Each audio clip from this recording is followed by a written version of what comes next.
एडुअर्थ academy में आप सभी का स्वागत है। आज से हम लोग प्राचीन इतिहास के स्रोत यानी प्राचीन भारत की शुरुआत कर रहे हैं, यानी कि हिस्ट्री की शुरुआत कर रहे हैं। और हिस्ट्री में भी जो 3 टॉपिक मतलब हिस्ट्री को जो हम ये हो गया हिस्ट्री को जो हम 3 भागों में बांटते हैं, ये होगी प्राचीन हिस्ट्री, मध्यकालीन और आधुनिक। ठीक है, इन 3 भागों में हम हिस्ट्री को इंडियन हिस्ट्री को बांट करके देखते हैं। तो इसमें आज हम एक मैराथन क्लास चलाएंगे और पूरे की पूरी तरह से जितना एंशिएंट हिस्ट्री में क्वेश्चन आया हुआ है और मतलब एंशिएंट हिस्ट्री से जितना अच्छा से अच्छा क्वेश्चन बन सकता है, हम पूरे सिलेबस को बहुत ही मतलब डीप में जा करके और एक एक पॉइंट को कंप्लीट करेंगे। जो आने वाला दरोगा का एग्जाम है तो इसमें इतने अच्छे से फैक्ट दिया हुआ है कि आप केवल इस एक मैराथन वीडियो को देख लीजिए तो इतिहास में एंशिएंट हिस्ट्री से 99.99% आपका क्वेश्चन सिर्फ इस एक वीडियो से बन जाएगा। ये मेरी गारंटी है। ठीक, तो आज से हम लोग शुरू करते हैं। कौन सा? प्राचीन भारत के इतिहास के स्रोत। ठीक है, तो प्राचीन भारत के इतिहास के स्रोत यानी इतिहास की बात करते हैं। इतिहास में भी हम प्राचीन भारत की बात करते हैं। ठीक है, अब प्राचीन भारत में हम देखते हैं कि प्राचीन भारत के इतिहास के स्रोत। तो चलिए अब एक एक चीज को बहुत ही अच्छे तरीका से हम समझने की कोशिश करते हैं। आप भी एक बार में जो दरोगा के पीटी देने वाले हैं, एडीओ के पीटी देने वाले हैं, सीजीएल 4 के पीटी देने वाले हैं, एक बार बैठिए और इस टॉपिक को बहुत अच्छे से नोट्स नहीं बनाना है, बस 2 से 3 बार इसको रिवीजन कर लेना है। बस ये नोट्स ही है एक तरह से, अब आपको दोबारा लिखने की जरूरत नहीं है, बस 2-3 बार रिवीजन कर लीजिए। आप आगे देखिए कितने अच्छे से मतलब इस सभी पॉइंट को लिखा गया है। ठीक चलिए, प्राचीन इतिहास जानने के स्रोत तो कौन कौन से ऐसे स्रोत हैं जो मतलब प्राचीन इतिहास के बारे में जो बताते हैं? तो एक होता है पुरातात्विक स्रोत, दूसरा होता है साहित्यिक स्रोत और तीसरा होता है विदेशी यात्रियों का विवरण। यानी ये तीन स्रोत के माध्यम से हम पूरे प्राचीन इतिहास के मतलब प्राचीन इतिहास को हम जानने का प्रयास करेंगे। तो पहले आता है पुरातात्विक स्रोत। पुरातात्विक स्रोत से क्वेश्चन बहुत ज्यादा पूछता है। ठीक, तो चलिए, प्राचीन वस्तुओं या इमारतों के अवशेषों का जो अध्ययन होता है ये पुरातत्व शास्त्र कहलाता है। पहला पॉइंट। ठीक है, दूसरा है कि भारतीय पुरातत्व शास्त्र का पिता किसको बोला जाता है? तो ये अलेक्जेंडर कनिंघम को बोला जाता है। ठीक है, क्या? तो भारतीय पुरातत्व शास्त्र का पिता एक्चुअली क्या है? ये अलेक्जेंडर कनिंघम ही था जो यहाँ पे जितने भी मतलब अवशेष वगैरह मिले, पुरातत्व मिले, उसके खुदाई वगैरह का काम करने के लिए मतलब ये सब काम किया, बहुत चीजों का खोज भी किया। ठीक, पुरातत्व विभाग की स्थापना में भी इनका बहुत बड़ा योगदान भी रहा, इसीलिए भारतीय पुरातत्व शास्त्र का पितामह बोला जाता है। ठीक है, चलिए अब आते हैं अभिलेख या शिलालेख के बारे में। ठीक, यहाँ है कि अभिलेखों का जो अध्ययन होता है ये पूरा लेख शास्त्र कहलाता है। ठीक है, अभिलेखों का अध्ययन क्या कहलाता है? पूरा लेख शास्त्र। अब देखते हैं कि अभिलेख या शिलालेख तो उसका वर्णन कहाँ से कौन सा अभिलेख मिला है और उसमें क्या वर्णन है, ये इसके बारे में हम देखते हैं। तो जो बोगचकोई है, बोगचकोई एक अभिलेख मतलब एक शिलालेख है। तो बोगचकोई जो है कब का है? तो ये ऋग्वैदिक युग का है, यानी कि ये 1400 ईसा पूर्व के आसपास बोगचकोई शिलालेख मिला था। ठीक है, तो इसमें किसका किसका वर्णन है बोगचकोई अभिलेख में?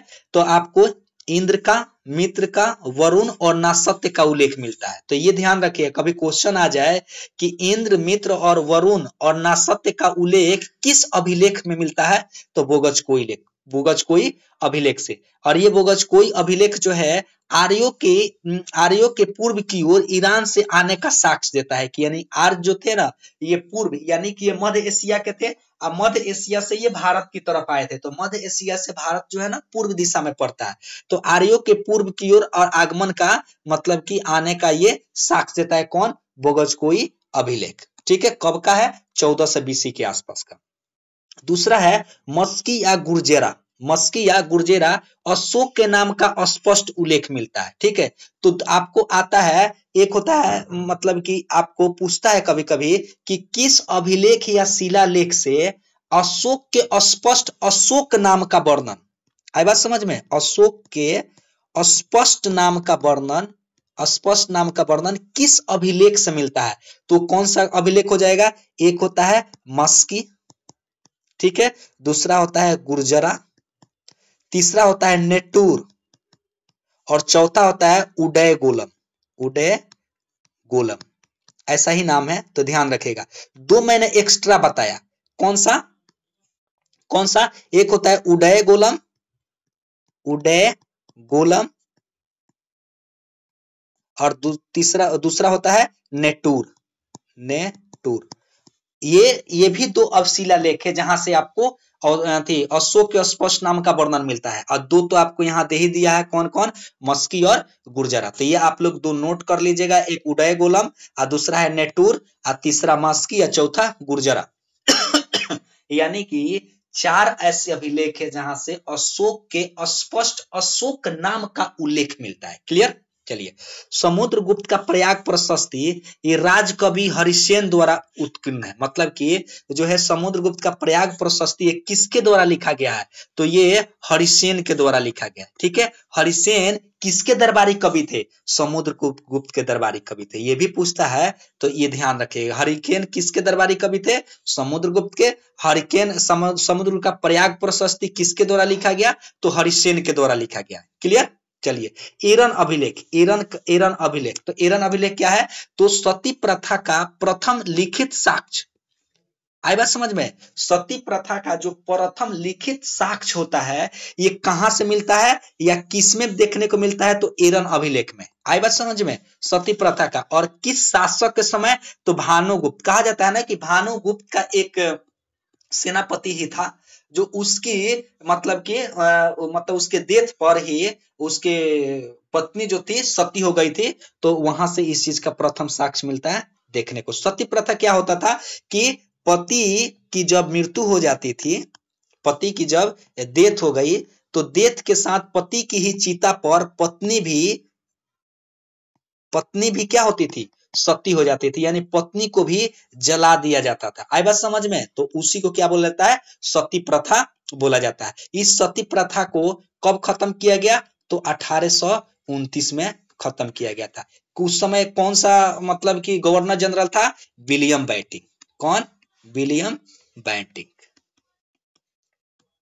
किसके प्रयासों से, मतलब किसके मतलब इसकी किया था, राजा राम मोहन राय, राजा राम मोहन राय, यानी राजा राम मोहन राय के ही सहायता से किसने, विलियम बेंटिक ने इसको खत्म किया था 1829 में। क्लियर, चलिए, तो ये पता चल गया। उसके बाद है भीतरी अभिलेख, तो सर्वप्रथम भारत पर हुन आक्रमण की जानकारी आपको भीतरी अभिलेख से मिलती है।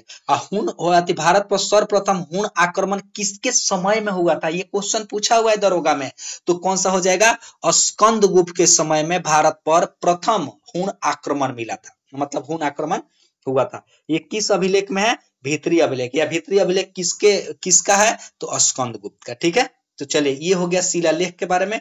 अब आते हैं सिक्के के बारे में वर्णन कि कौन कौन सा सिक्के होता है। तो देखिए, सिक्कों का जो अध्ययन होता है इसको क्या इसको बोलते हैं, मुद्रा शास्त्र या न्यूमिस्मेटिक्स बोला जाता है। न्यूमिस्मेटिक्स क्या कहलाता है, सिक्कों का अध्ययन कहलाता है। उसके बाद प्राचीन सिक्के और स्वर्ण के पहले सिक्के। तो आप देखिए, जो प्राचीन सिक्के थे ना उसको आहत सिक्का बोला जाता है, आई बात समझ में। इसी को पंचमार्क सिक्का बोला जाता है, यानी जिस पर किसी चित्र का केवल बनना हो, चित्र मतलब चिन्ह का, जिस पर किसी चिन्ह का मतलब कि उस पर हो, उसको क्या बोलते हैं, पंचमार्क सिक्का बोलते हैं, और केवल चिन्ह। और ये कहाँ देखने को मिलता है, प्राचीन काल में आपको पंचमार्क सिक्के देखने को मिलते हैं। जैसे आप जब देखिएगा ना, आहत सिक्का किसको बोलते हैं, पंचमार्क सिक्का को। तो जब आप हम लोग आगे पढ़ेंगे कि अशोक के समय, मौर्य काल के समय में, तो आपको वहां पे पंचमार्क सिक्का देखने को मिलेगा। पहले स्वर्ण सिक्का, यानी सबसे पहले स्वर्ण सिक्का किसने जारी किया था, तो हिंद यूनानी शासकों द्वारा पहला स्वर्ण सिक्का जारी किया गया था। ठीक है, तो कभी क्वेश्चन आ जाए कि हिंद यूनानी सिक्का सबसे पहले किस शासक ने जारी किया, तो कौन हो जाएगा, हिंद यूनानी शासक। एक नोट कर लीजिएगा कि समुद्रगुप्त के सिक्कों पर उसे बीना बजाते हुए दर्शाया गया। आई बात समझ में? तो इसीलिए समुद्रगुप्त को बीना वादक, बीना प्रिय बोला जाता है, यानी कि बीना बजाना, मतलब बीना जो था ना, जो बजाया जाता था, उसका प्रिय वाद्य यंत्र था। ठीक है, क्योंकि उसको सिक्कों पर समुद्रगुप्त को बीना बजाते हुए दर्शाया गया। ठीक है, तो कभी आ जाए कि किस शासक के समय में या किस शासक को बीना बजाते हुए दर्शाया गया है, तो कौन सा हो जाएगा, समुद्रगुप्त हो जाएगा। क्लियर?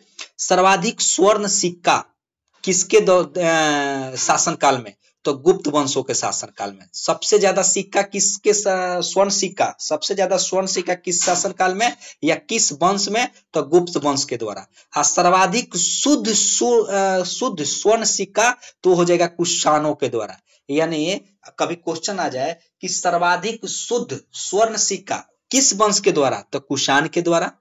और सर्वाधिक स्वर्ण सिक्का किस वंश में मतलब द्वारा किया गया, तो ये हो जाएगा गुप्त वंश के द्वारा। ठीक है, चलिए अब आता है हम थोड़ा सा और प्राचीन इतिहास के बारे में, हम भवन, स्मारक और गुफा के बारे में देखते हैं। क्लियर? चलिए यही देखिए, ये सब स्वर्ण सिक्का है। ठीक है, इमारतों के सबसे पहले मतलब स्मारक, गुफा, भवन होते हैं। इमारतों के अवशेषों का अध्ययन किया जाता है इसमें। कुम्हरार, यानी कुम्हरार कहाँ है, पटना में। जब आप पटना आइएगा ना, तो कभी कुम्हरार जाइए, वहां नहीं गए तो कुम्हरार से चंद्रगुप्त मौर्य के राजप्रसाद का अवशेष मिला हुआ है। क्लियर? चंद्रगुप्त मौर्य के राजप्रसाद का अवशेष कहां से मिला हुआ है, तो कुम्हरार से मिला हुआ है। कुम्हरार कहाँ है, पटना में। ठीक है, कुम्हरार पार्क भी है, उसी पार्क में कुम्हरार के मतलब कि चंद्रगुप्त मौर्य का जो अवशेष है वहां पे है। वहां मतलब बहुत बड़ा, आप जाइएगा कभी तो बहुत बड़ा बड़ा वहां शिलाखंड है। ठीक है, 80 स्तंभ वहां पर मतलब कि उस समय था कि उनका राजप्रसाद जो बना था, एक तो लकड़ी का था, कौन सा हो जाएगा, लकड़ी। ठीक है, लकड़ी का उनका राजप्रसाद बना हुआ था। ठीक, चलिए अशोक के बराबर की पहाड़ियों में 4 गुफाओं का निर्माण किया गया। तो 4 गुफाओं में कौन कौन सा है, एक है सुदामा गुफा, कर्ण चौपाल, विश्व झोपड़ी और लोमस ऋषि। ठीक है, ये आजीवकों द्वारा प्रदत्त है। ठीक है, यानी कि ये जो 4 गुफा है, ये किसके द्वारा मतलब कि ये मतलब कि किसको मतलब दिया गया था, तो ये आजीवकों को दिया गया था। आजीवक संप्रदाय का संस्थापक कौन था, मोखली गोसाल। मोखली गोसाल, इसको नोट डाउन कर लीजिएगा, क्वेश्चन आता है। ठीक है, तो ये हमारा हो गया कि अशोक का, लेकिन अशोक का जो बराबर की गुफा है, 4 गुफा है, यहाँ पर ये बनाया गया था। तो ठीक है, अब देखिए वहां पर अब क्या बोलते हैं, आजीविकों के लिए एक आता है नागार्जुन की पहाड़ी। नागार्जुन की पहाड़ी भी जब आप जाइएगा औरंगाबाद, कहा, औरंगाबाद नहीं, जहानाबाद। ठीक है, तो वहां जाइएगा ना जहानाबाद, तो वहां पे आपको ये बराबर की पहाड़ी देखने को मिलेगा। ठीक है, तो आजीविकों को दिया गया था। अब देखिए दशरथ द्वारा नागार्जुन पहाड़ियों में गुफा, तो यहाँ दे ही दिया कि दशरथ के द्वारा नागार्जुन पहाड़ियों में इस गुफा का निर्माण किया गया था। तो वहां पे कौन कौन सा गुफा है, तो गोपी है, बेदायिका है, वापिया है।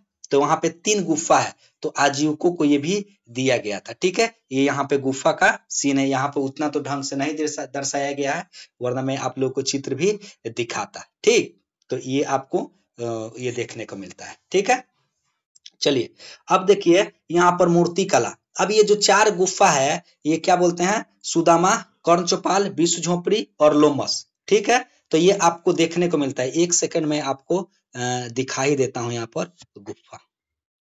ठीक है, 1 मिनट, जस्ट 1 सेकंड।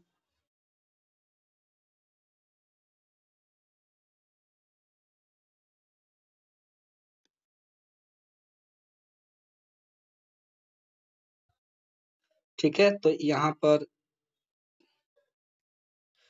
रहने दीजिए, अभी ज्यादा टाइम लग जाएगा तो वो फिर दिखाने का कोई मतलब नहीं है। ठीक है, तो मैं 1 मिनट। तो चलिए हम लोग इसके बारे में अब डिटेल्स देखते हैं, ठीक है। तो अब आइए मूर्तिकला या चित्रकला, क्योंकि आज मैराथन क्लास है तो हम लोग को जल्दी जल्दी खत्म भी करना है, तो इसीलिए ज्यादा टाइम हम नहीं लेंगे। अब देखिए मूर्तिकला या चित्रकला का वर्णन में, तो कुषाण काल में बौद्ध धर्म से संबंधित मूर्तियों का निर्माण किया गया था। बुद्ध की प्राचीनतम मूर्ति जो है गांधार शैली में है, प्राचीनतम मूर्ति। और अजंता की गुफाओं में पहली शताब्दी से 7वीं शताब्दी तक के चित्रों का, मतलब कि गुफाओं में चित्रों का वर्णन मिलता है, यानी चित्र मिलता है। कौन कौन सा? पहली शताब्दी से लेकर के और 7वीं शताब्दी तक का, ठीक है, तो ध्यान रखिएगा। चलिए अब आते हैं हम कौन सा, एक सेकेंड, अब आइए साहित्यिक साक्ष्य के बारे में हम देखते हैं। वहां पे हमने देख लिया क्या क्या आपको, मतलब कि भवन निर्माण से संबंधित कुछ साक्ष्य देख लिए, आपको सिक्के से संबंधित साक्ष्य देख लिए। अब हम देखते हैं साहित्यिक स्रोत और शिलालेख वगैरह से भी देख लिए। साहित्यिक स्रोत में हम देखते हैं पहले धार्मिक साहित्य। तो धार्मिक साहित्य में आता है वेद, वेदांग, उपनिषद, ब्राह्मण, आरण्यक, पुराण, बौद्ध ग्रंथ और जैन ग्रंथ। ये सब हमारा हमारा क्या है? साहित्यिक स्रोत है। अब देखिए बौद्ध ग्रंथ में कौन कौन सा बौद्ध ग्रंथ से हमको आपको प्राचीन काल के बारे में यह मतलब जानकारी मिलती है? तो ये हो गया त्रिपिटक, जातक, दीपवंश और महावंश। तो कभी पूछता है त्रिपिटक, दीपवंश या जात महावंश किस धर्म से संबंधित ग्रंथ है? तो ये हो जाएगा बौद्ध धर्म से संबंधित ग्रंथ है। क्लियर? ये आदि में से मौर्य के प्राचीन काल इतिहास का वर्णन मिलता है, यानी सबसे, यानी मौर्यकालीन इतिहास के बारे में आपको जानकारी लेना हो तो आपको महावंश से भी मिलेगा, दीपवंश से भी मिलेगा, जातक से भी मिलेगा, त्रिपिटक से भी मिलेगा। क्लियर? चलिए जैन ग्रंथों में आपको परिशिष्ट पर्वन, भद्रबाहु चरित, भगवती सूत्र। तो ये जो है ना आपको परिशिष्ट पर्वन, भद्रबाहु चरित और भगवती सूत्र, इससे भी हमको प्राचीन इतिहास के बारे में जानकारी मिलता है। और इसी भगवती सूत्र में ही महाजनपद के, यानी 16 महाजनपदों की चर्चा मिलता है। आई बात समझ में? कौन सा? आपको भगवती सूत्र में 16 महाजनपदों की चर्चा मिलता है। अब आइए वेद कितना है? 4 वेद है। तो ऋग्वेद हो गया, सामवेद हो गया, यजुर्वेद हो गया और अथर्ववेद हो गया। तो ऋग्वेद में क्या है? ऋचाओं के संग्रह को ऋग्वेद बोला जाता है। गीत रूपी मंत्रों का संग्रह या संगीत का प्रथम साक्ष्य कहाँ मिलता है? सामवेद में। यजुर्वेद में यज्ञानुष्ठान के नियम या कर्मकांड प्रधान जो है किस किस वेद में वर्णन है? यह आपको यजुर्वेद में। तंत्र मंत्रों का संग्रह जो आपको किस वेद में देखने को मिलता है? ये अथर्ववेद में देखने को मिलता है। ठीक है। और सामवेद का 2 ब्राह्मण ग्रंथ है। ठीक है, कौन कौन सा है? तो देखिए शाम में कोई कहता है ना यार तुम मुझसे मिलने आओ, तो कितने बजे? शाम को 5-6 बजे के बीच में आ जाओ। कितना बजे? 5 बजे, मतलब कि 5 या 6 के बीच में। तो इससे याद रखिएगा कि सामवेद यानी शाम में कब जाना है हमको? 5 बजे 6 बजे। यानी जब पूछेगा सामवेद का ब्राह्मण ग्रंथ तो पंचविश एवं षड्विश। आई बात समझ में? तो जब पूछेगा कि सामवेद का 2 ब्राह्मण ग्रंथ बताइए तो पंचविश और षड्विश, यानी शाम में कब जाना है? 5 बजे और 6 बजे मिलने। ठीक है, तो ये दोनों ही याद हो जाएगा इससे कि पंचविश और षड्विश होगा सामवेद का 2 ब्राह्मण ग्रंथ। बाकी का आगे आएगा वो हम बताएंगे। ठीक है, चलिए अब यहाँ पर एक है मिलिंद पन्हो से यवन शासक मिनांडर की जानकारी मिलती है। तो जो मिलिंद पन्हो जो है ना आपको साहित्य, उससे किसकी जानकारी मिलती है? तो मिनांडर की जानकारी मिलती है। ये कौन शासक था? यवन शासक था, ध्यान रखिएगा। चलिए अब आते हैं अष्टध्यायी के रचनाकार पाणिनि थे, अर्थशास्त्र के कौटिल्य, राजतरंगिणी के कलहन और महाभाष्य के पतंजलि। अब इस किसके विषय में जानकारी मिलती है? तो अष्टध्यायी से संस्कृत व्याकरण, मतलब अष्टध्यायी जो है संस्कृत व्याकरण का पहला ग्रंथ है। पूर्व मध्यकाल की सामाजिक दशा का चित्रण किया गया है। किसमें? आपको अष्टध्यायी में। जबकि अर्थशास्त्र के लेखक कौन है? कौटिल्य। और इसमें मौर्यकालीन राज व्यवस्था का चित्रण मिलता है। देखिए अर्थशास्त्र नाम है लेकिन किसका वर्णन मिलेगा? आपको राज व्यवस्था का। जबकि राजकीय व्यवस्था पर ये लिखित प्रथम पुस्तक भी है। यानी कभी पूछ दे कि राजकीय व्यवस्था पर लिखी प्रथम पुस्तक कौन सा है, तो हो जाएगा अर्थशास्त्र। कौन लेखक है? कौटिल्य है। राजतरंगिणी ये हो गया कलहन, ये कश्मीर के इतिहास का वर्णन का उल्लेख किया गया है। किसमें? राजतरंगिणी में। आई बात समझ में? कौन रचयिता है? कलहन है। यह राजतरंगिणी ही है जहां से मतलब भारतीय प्राचीन इतिहास का सुव्यवस्थित व्यवस्थित, मतलब कि इतिहास लिखने का क्रम आपको राजतरंगिणी में ही देखने को मिलता है। ठीक है, महाभाष्य किसके रचयिता, इसके रचयिता कौन है? पतंजलि। मौर्यकालीन व्यवस्था की जानकारी, मौर्योत्तरकालीन सॉरी माने मौर्योत्तरकालीन यानी मौर्य वंश का अंत कब हुआ था? 185 में मौर्य वंश का अंत, यानी कि मौर्य वंश का अंत जो था, अंतिम शासक मौर्य वंश का कौन था? ये था दशरथ। कौन? दशरथ। दशरथ की हत्या किसने कर दिया? 185 में पुष्यमित्र शुंग ने, पुष्यमित्र शुंग, इसने किसकी? दशरथ की हत्या कर दिया और शुंग वंश का स्थापना किया। किसकी? शुंग वंश का स्थापना किया था। ठीक है, तो इस चीज को ध्यान में रखिएगा। तो क्या हो जाएगा? महाभाष्य की रचयिता पतंजलि, और किसकी जानकारी मिलती है? तो मौर्योत्तरकालीन यानी मौर्य शासन कब तक? 185 तक। तो 185 के बाद की जो व्यवस्था थी उसकी जानकारी किससे मिलती है? महाभाष्य से मिलती है। क्लियर? चलिए अब हम देख लिए साहित्य स्रोत के बारे में, हमने अच्छे से जानकारी लिया। अब आते हैं विदेशी यात्रियों का विवरण, यानी कि भारतीय प्राचीन इतिहास की जानकारी हमें विदेशी यात्रियों के विवरण से भी हमें इतिहास की जानकारी मिलती है। तो चलिए हम देखते हैं। सबसे पहले देखते हैं विदेशी यात्री में कौन कौन। तो एक यूनानी आया था, चीनी था और अरबी था। ठीक है, यूनानी, चीनी, अरबी।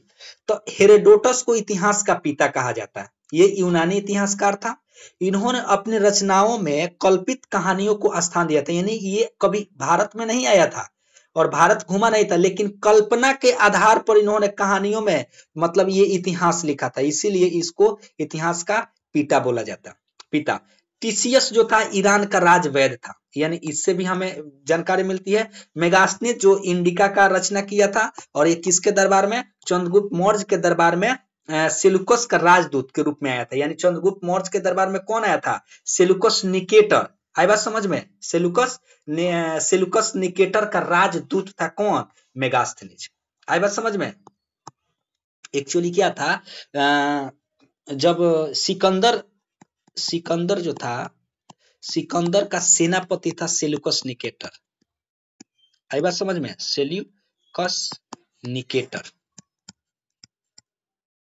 ठीक है, सेल्यूकस निकेटर, सिकंदर चला गया, और सिकंदर के बाद आपको 322 में मतलब कि यहाँ भारतीय क्षेत्र में किसका? तो चंद्रगुप्त मौर्य का शासन आ गया। चंद्रगुप्त मौर्य शासक बन गया, और इसी का सेनापति सेल्यूकस निकेटर बाद में चंद्रगुप्त मौर्य से युद्ध किया, जिसमें चंद्रगुप्त मौर्य ने सेल्यूकस निकेटर को हरा करके, और इसकी बेटी थी सेंट हेलेना, और इससे शादी किया। कौन? चंद्रगुप्त मौर्य। आई बात समझ में? सेंट हेलेना यानी प्रथम इंटरनेशनल मैरिज था ये। ठीक है, सेल्यूकस निकेटर की बेटी सेंट हेलेना से इसकी शादी। इसी को सेंट हेलेना को कहीं कहीं कार्लिनिया बोला जाता है, कार्निलिया। ठीक है, तो कहीं मिल जाए तो उससे घबराना नहीं है। चलिए, तो ये देख लिए सेल्यूकस निकेटर। मौर्यकालीन समाज या राज व्यवस्था का भी वर्णन मिलता है। किससे? मेगास्थनीज की पुस्तक इंडिका से। टॉलमी जो था जियोग्राफी नामक पुस्तक की रचना किया था। प्लिनी नेचुरल हिस्ट्री पहली सदी में, यानी प्लिनी ने नेचुरल हिस्ट्री की रचना किया था। पुस्तक पेरिप्लस ऑफ द एरिथ्रियन सी, यानी इसके लेखक क्या है? अज्ञात है। अज्ञात मतलब कोई नाम नहीं हुआ, जानकारी नहीं है, माने कौन लिखा इस बात का पता नहीं चलता है। ठीक है, भारत के बंदरगाहों और व्यापारिक वस्तुओं के बारे में आपको पेरिप्लस ऑफ एरिथ्रियन सी के बारे में हमको जानकारी मिलती है। ठीक है, तो ये जानकारी। तो आपको एक बात बता दें कि ये जितने भी है ना, ये आपको हेरोडोटस हो गया, टेसियस हो गया, मेगास्थनीज हो गया, टॉलमी हो गया, प्लिनी हो गया, ये ना लेखक पूछता है, ये बहुत इंपॉर्टेंट है। दरोगा के एग्जाम में, बीपीएससी के एग्जाम में, एडीओ के एग्जाम में, सीजीएल 4 में पूछेगा। इसको रट जाइए जितना हो सके, बाद में आपको पछताना नहीं पड़े। चलिए आप देखते हैं चीनी यात्री फहियान जो था 402 में भारत आया था, चंद्रगुप्त द्वितीय के दरबार में आया था और 14 वर्षों तक भारत रहा। क्लियर? 3 गो फैक्ट मिला। क्या क्या? जो फहियान था 402 में भारत आया, चंद्रगुप्त द्वितीय के दरबार में आया, कितने वर्षों तक रहा? 14 वर्षों तक रहा। क्लियर? अब आइए, संगयुन जो था 518 में भारत आया था। 3 वर्षों में बौद्ध ग्रंथों की प्रतियां एकत्रित की, यानी 518 में आया था और बौद्ध ग्रंथ की जो प्रति थी, मतलब पुस्तक वगैरह थी, उसका एकत्रण किया था। उसके बाद है वेनसांग, इसकी पुस्तक बोलते हैं सी युग की। क्या बोला जाता है? सी युग की। किसकी? वेनसांग को। हर्षवर्धन के शासन काल में 630 लिखा है, शायद 629 में आया था। भारत में कितने वर्षों तक? 15 वर्षों तक रहा था। हर्षकालीन समाज, धर्म और राजनीतिक विवरण दिया है। आई बात समझ में? और इसी को, वेनसांग को ही यात्रियों का राजकुमार बोला जाता है। यात्रियों का राजकुमार, ठीक है, ये भी एक फैक्ट याद रखिएगा। चलिए इत्सिंग के बारे में देखते हैं। तो इत्सिंग 7वीं शताब्दी के अंत में भारत आया था। नालंदा विक्रमशिला विश्वविद्यालय में अध्ययन किया और भारतीय समाज का वर्णन मिलता है इत्सिंग के बारे में। तो ये आपको विदेशी यात्री हो गए, ठीक है। अब आते हैं यहाँ पर अरबी यात्री। एक आता है अलवर्नी। तो मोहम्मद गजनवी के साथ भारत आया। कब? 1017 में। कौन? अलवर्नी। आधुनिक तुर्कमेनिस्तान का ये निवासी था। कौन? अलवर्नी। किसकी रचना किया? तो किताब उल हिंद या तहकीक हिंद नामक पुस्तक का रचना किया था। आई बात समझ में? तो कभी पूछ देगा कि तहकीक ए हिंद के लेखक कौन है, तो अलवर्नी हो जाएगा। कहाँ का निवासी था? तुर्कमेनिस्तान का निवासी था। उसके बाद आता है इब्न बतूता। तो इब्न बतूता जो था, इसकी पुस्तक का नाम है रेहला। रेहला किसका मतलब? अपने जितना यहाँ पे रहा था ना, और पूरे विश्व, मतलब जहां जहां घूमा था, उसका वर्णन रेहला में किया है। तो रेहला किसकी पुस्तक है? Ibn Battuta. कहाँ का यात्री था? तो लिख लीजिएगा, ये मोरक्को यात्री था। मोरक्को। कहाँ का यात्री था? मोरक्को का यात्री था। मोरक्को है कहाँ? ये आपको अफ्रीका में है। कहाँ? अफ्रीका। जब जाइएगा ना अफ्रीका के उत्तर और पश्चिमी तट पर एक मोरक्को देश है। मोरक्को नहीं, इब्न बतूता, हाँ मोरक्को देश है, वहीं का यात्री इब्न बतूता था। 1333 में भारत आया। मोहम्मद बिन तुगलक ने दिल्ली का काजी नियुक्त किया था। आई बात समझ में? किसको? इब्न बतूता को, ठीक है। उसके बाद आता है एक लेखक, अन्य लेखक तारानाथ। कब? तो 1575 से 1634 ईस्वी तक, मतलब ये इनका कार्य मतलब रहे हैं ये। और ये तिब्बती लेखक थे। इनका ग्रंथ कंगयूर और तंगयूर। तो कभी पूछ दे कि कंगयूर और तंगयूर के लेखक कौन है, तो तारानाथ। उसके बाद आता है मार्को पोलो। 13वीं शताब्दी के अंत में, मतलब कब? तो 1288 से 1292 पांड देश की यात्रा पर आया था। कौन? Marco Polo. कब आया था? 1288 के आसपास। और विश्व, मतलब विवरण, पांड्य इतिहास के अध्ययन के लिए उपयोगी है इनकी पुस्तक, ठीक है। तो इस चीज को हमको जानकारी मिलती है। आई बात समझ में? एक आता है, लिख लीजिए अलग से, अल मसूदी। एक सेकंड रुकिए।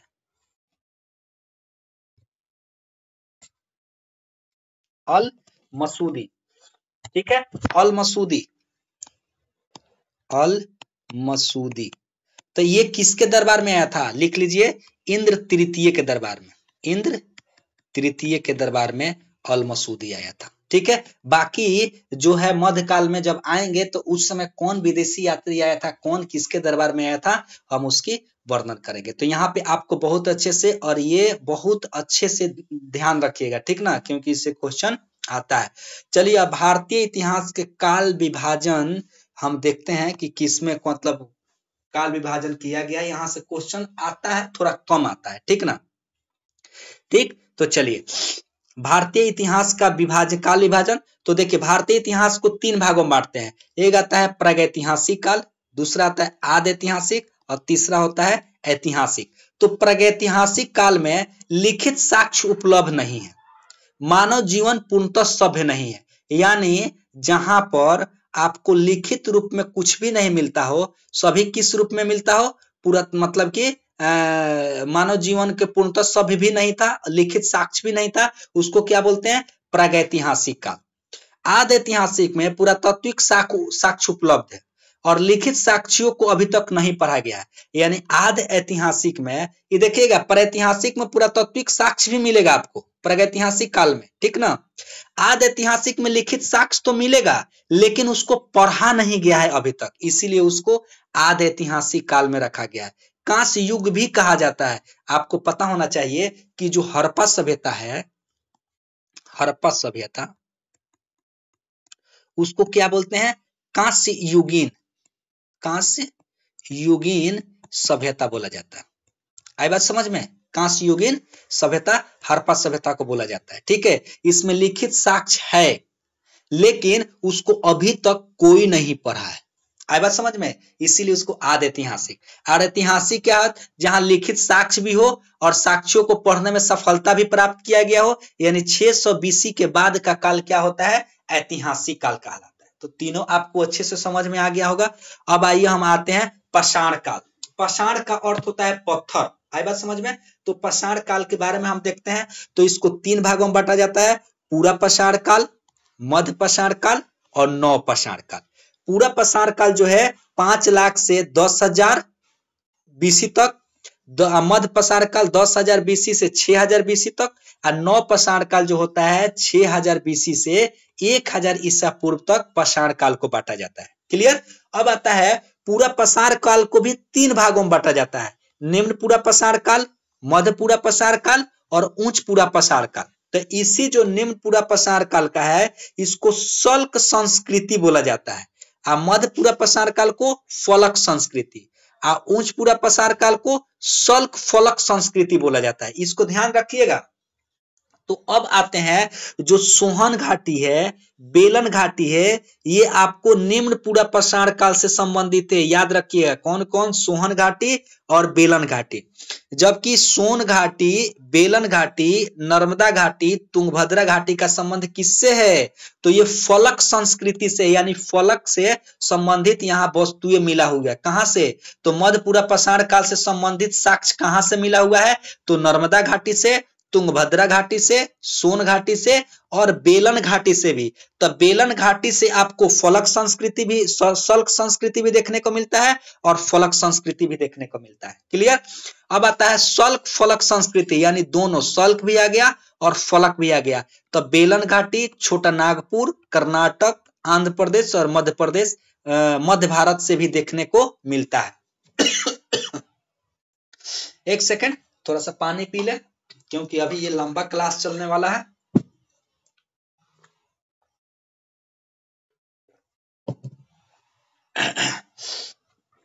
चलिए अब आते हैं BC और AD। तो BC और AD का मतलब होता है, थोड़ा समझ लेते हैं कि हम यहाँ ईसा पूर्व का प्रयोग कर रहे हैं, आगे आएंगे तो ईसवी का प्रयोग आपको पता भी होगा। तो माना जाता है कि ईसा मसीह का जन्म था ना वो 0 में हुआ था, यानी 0 वर्ष। ठीक है? तो 0 वर्ष के बाद जिनका जन्म हुआ, यानी ईसा मसीह के बाद के जिनका जन्म हुआ, उसको बोलते हैं AD। ठीक है? इसको लिखते हैं ईसवी, यानी यहां से 0 के बाद 1 ईसवी, 2 ईसवी, 3 ईसवी, 4 ईसवी, 5 ईसवी, 6 ईसवी, ऐसे आगे बढ़ते जाएगा। यही आगे बढ़ते बढ़ते 1857 आ जाएगा, 1857 ईसवी, 1947 ईसवी, अभी कौन सा चल रहा है? 2025 ईसवी। ठीक है? जब ईसा मसीह के पहले जाएंगे उसको बोलते हैं BC। BC का मतलब होता है बिफोर क्राइस्ट। बिफोर क्राइस्ट मतलब ईसा मसीह के पहले, यानी ईसा मसीह के जन्म के पूर्व को क्या बोला जाता है? BC बोला जाता है। तो अब मुझे उम्मीद है कि ये चीजें क्लियर हो जाएगी। अब आते हैं, आपको यहां मैंने देखा कि आपको पूरा पाषाण काल, मध्य पाषाण काल, नव पाषाण काल, इसको 3 भागों में बांटे। अब पूरा पाषाण काल की अवस्था देखते हैं। ठीक है? तो पूर्व पूरा पाषाण काल, मध्य पूरा पाषाण काल, उत्तर पूरा पाषाण काल। ठीक है? तो इसी में आपको देखा जाता है कि आपको पूर्व पूरा पाषाण काल में 5 लाख से आपको 50,000 ईसा पूर्व, 50,000 से 40,000 ईसा पूर्व आपको मध्य पूरा पाषाण काल, और 40,000 से 10,000 ईसा पूर्व क्या आता है? उच्च पूरा पाषाण काल। और इसी में ना जो पूर्व पूरा पाषाण काल है, इसमें कुल्हाड़ी या हस्त यानी हैंड एक्स, ये आपको क्या बोलते हैं, चौपर का प्रयोग, विदारनी का प्रयोग, खंडक का प्रयोग किया गया है। जबकि मध्य पूरा पाषाण काल में फलक, वेदनी, छेदनी, खुरचनी, इस सब का मतलब किया गया है। वो किसका, पत्थर का ही उसमें औजार बनाया जाता था खुरचने के लिए। जैसे ये ऐसे हो गया तो ये ऐसे बन गया, ये यहाँ देखिएगा ना मध्य प्रसार काल में तो ऐसे बारह था। फिर इसमें आइएगा तो ये थोड़ा सा महीन कारीगरी आ गया, यानी कि थोड़ा इसमें स्मार्टनेस आ गया। ठीक है, तो ये आपको देखने को मिला। अब आते हैं पूर्व पूरा पाषाण कालीन स्थल। ठीक है, बस याद रखिएगा, ज्यादा ये पूर्व पाषाण काल मध्य पाषाण काल में ये आपको फंसना नहीं है, ठीक ना। सोहन नदी घाटी पूर्व पाषाण काल कालीन स्थल है। सोहन नदी घाटी कहाँ है, ये पंजाब, ये भारत का पंजाब नहीं, पाकिस्तान का। ठीक है, बेलन घाटी कहाँ है, मिर्जापुर उत्तर प्रदेश। डिडवाना कहाँ है, राजस्थान। भीमबेटका कहाँ है, भोपाल मध्य प्रदेश। ठीक है, नेवासा महाराष्ट्र में, हुसंगी कर्नाटक में, पहलगांव कश्मीर में, और पटने जहां सर्वप्रथम शुतुरमुर्ग के अंडे का साक्ष्य मिला है, कहाँ है, महाराष्ट्र। तो ये बहुत ही इंपॉर्टेंट है, ये मैचिंग के लिए आ जाता है, प्लस इससे क्वेश्चन भी पूछ देता है। ये पूछ देगा नेवासा, हुसंगी, पहलगांव किस राज्य से संबंधित है, ये सब आप मिलाइए। ठीक है, तो ध्यान रखिएगा। डिडवाना कहाँ है, राजस्थान हो गया। भीमबेटका तो बहुत इंपॉर्टेंट है, ये कहाँ है, मध्य प्रदेश, भोपाल। पूर्व पूरा पाषाण काल की अवधि में जलवायु में नमी कम हो गई थी। ठीक है, यानी कि ये नमी कम हो गया था, यानी उष्ण वाला ज्यादा हो गया था। अब आते हैं मध्य पूरा पाषाण काल और उत्तर पूरा पाषाण काल। तो मध्य पूरा पाषाण काल जो है ये सरल बट्टिकास्म उद्योग पर चलित हुआ। पत्थर के गोलों के वस्तुओं का निर्माण हुआ। शिल्प सामग्री नर्मदा और तुंगभद्रा के किनारे देखने को मिला। उत्तर पूरा पाषाण का आर्द्रता कम हो गई, जलवायु अपेक्षाकृत गर्म हो गई, और चकमक उद्योग की स्थापना किया गया। ठीक है, तो ये आप लोग ध्यान रखिए। एक्चुअली क्या है कि जलवायु थोड़ा गर्म हो गई। एक जब शुरू था ना, मतलब 5 लाख है या उस समय, तो वो होलोसिन मतलब कि थोड़ा सा आइस एज की तरफ चल रहा था। वो आइस एज मतलब कि वो चीजें वहां पे ज्यादा बर्फ था, लेकिन जैसे जैसे समय बीता वैसे वैसे हमारा जो वायुमंडल था धीरे धीरे गर्म हुआ, रहने लायक सभी कुछ धीरे धीरे बनते चला गया। ठीक है, तो उस चीज को ध्यान रखिएगा। अब आते हैं हम मध्य पाषाण काल 10,000 से 6,000 ईस्वी तक। ये इंपॉर्टेंट है, वेरी इंपॉर्टेंट। इधर से क्वेश्चन ज्यादा बनेगा, पीछे जो बताया वहां क्वेश्चन नॉर्मल बनता है। ठीक है, लेकिन यहाँ से क्वेश्चन अब आपको ज्यादा मिलेगा। यानी ये पाषाण काल की सिर्फ बात करना है, वहां जितने भी साक्ष्य बताए उससे क्वेश्चन तो बहुत बनता है, ध्यान रखिएगा। चलिए, तो मध्य पाषाण काल कहाँ है, 10,000 से 6,000 बीसी तक। पूरा पाषाण युग और नवपाषाण युग के मध्य का संक्रमण काल होता है। मुख्यतः आखेटक और पशुपालक पर आधारित था। आखेटक मतलब शिकार और पशुपालन करते थे।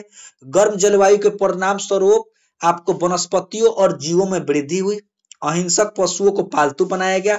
सबसे पहले पालतू किसको बनाया गया, कुत्ता को। पत्थर के बहुत छोटे छोटे औजार जिसको बोलते हैं माइक्रोलिथिक या माइक्रोलिथ्स औजार का प्रयोग किया गया। तो ये ध्यान रखिएगा। आग का आविष्कार मध्य पाषाण काल में आदमगढ़ और बागोर, ये जो दो स्थल है, बागोर जो है राजस्थान में और आदमगढ़ मध्य प्रदेश में, ये दोनों स्थल जो है मध्य पाषाण काल से संबंधित है। और आग का आविष्कार किस माह का मतलब पाषाण युग में हुआ था, तो मध्य पाषाण काल में। ये इंपॉर्टेंट है, याद रखिएगा। और कुत्ता को कब पालतू बनाया गया, किस काल में, तो महापाषाण काल में। क्लियर। चलिए, अब आते हैं नवपाषाण काल तो और इंपॉर्टेंट है। 6,000 से 4,000 बीसी। पशुओं को पालतू बनाने के साक्ष्य यहाँ मिलते हैं। कृषि के साक्ष्य कहाँ से, तो मेहरगढ़ से ना कृषि के प्राचीनतम साक्ष्य का उल्लेख मिलता है। तो क्वेश्चन आएगा कि कृषि के प्राचीनतम साक्ष्य कहां से देखने को मिलता है, कहां देखने को मिलता है, तो मेहरगढ़ से देखने को मिलता है। ठीक है, गेहूं और जौ सबसे प्राचीन, कपास की खेती के प्रमाण भी नवपाषाण काल में देखने को वहां मिलता है। क्लियर। अब आते हैं खाद्य उत्पादक घरों के साक्ष्य, पहियों का आविष्कार। ये जो है आपको नवपाषाण काल में ही देखेगा। यानी घरों के साक्ष्य, पहिया का आविष्कार कहाँ हुआ था, नवपाषाण काल में। कृषि के साक्ष्य भी आपको कहाँ देखने को मिलता है, यानी नवपाषाण काल में लोग ने कृषि करना शुरू कर दिया था और अस्थायी रूप से रहने लगे थे। यानी अस्थायी रूप से क्या हुआ, रहने लगे थे। क्लियर? तो इस चीज को ध्यान रखिएगा। ठीक है, चलिए अब आते हैं हम कश्मीर घाटी। तो कश्मीर घाटी देखते हैं तो हड्डियों के बने औजार या उपकरण वहां देखने को मिलते हैं। एक आता है जो बुर्ज होम है, तो पूछता है कि बुर्ज होम कहाँ है, तो ये कश्मीर में है। श्रीनगर से 16 किलोमीटर पश्चिम में।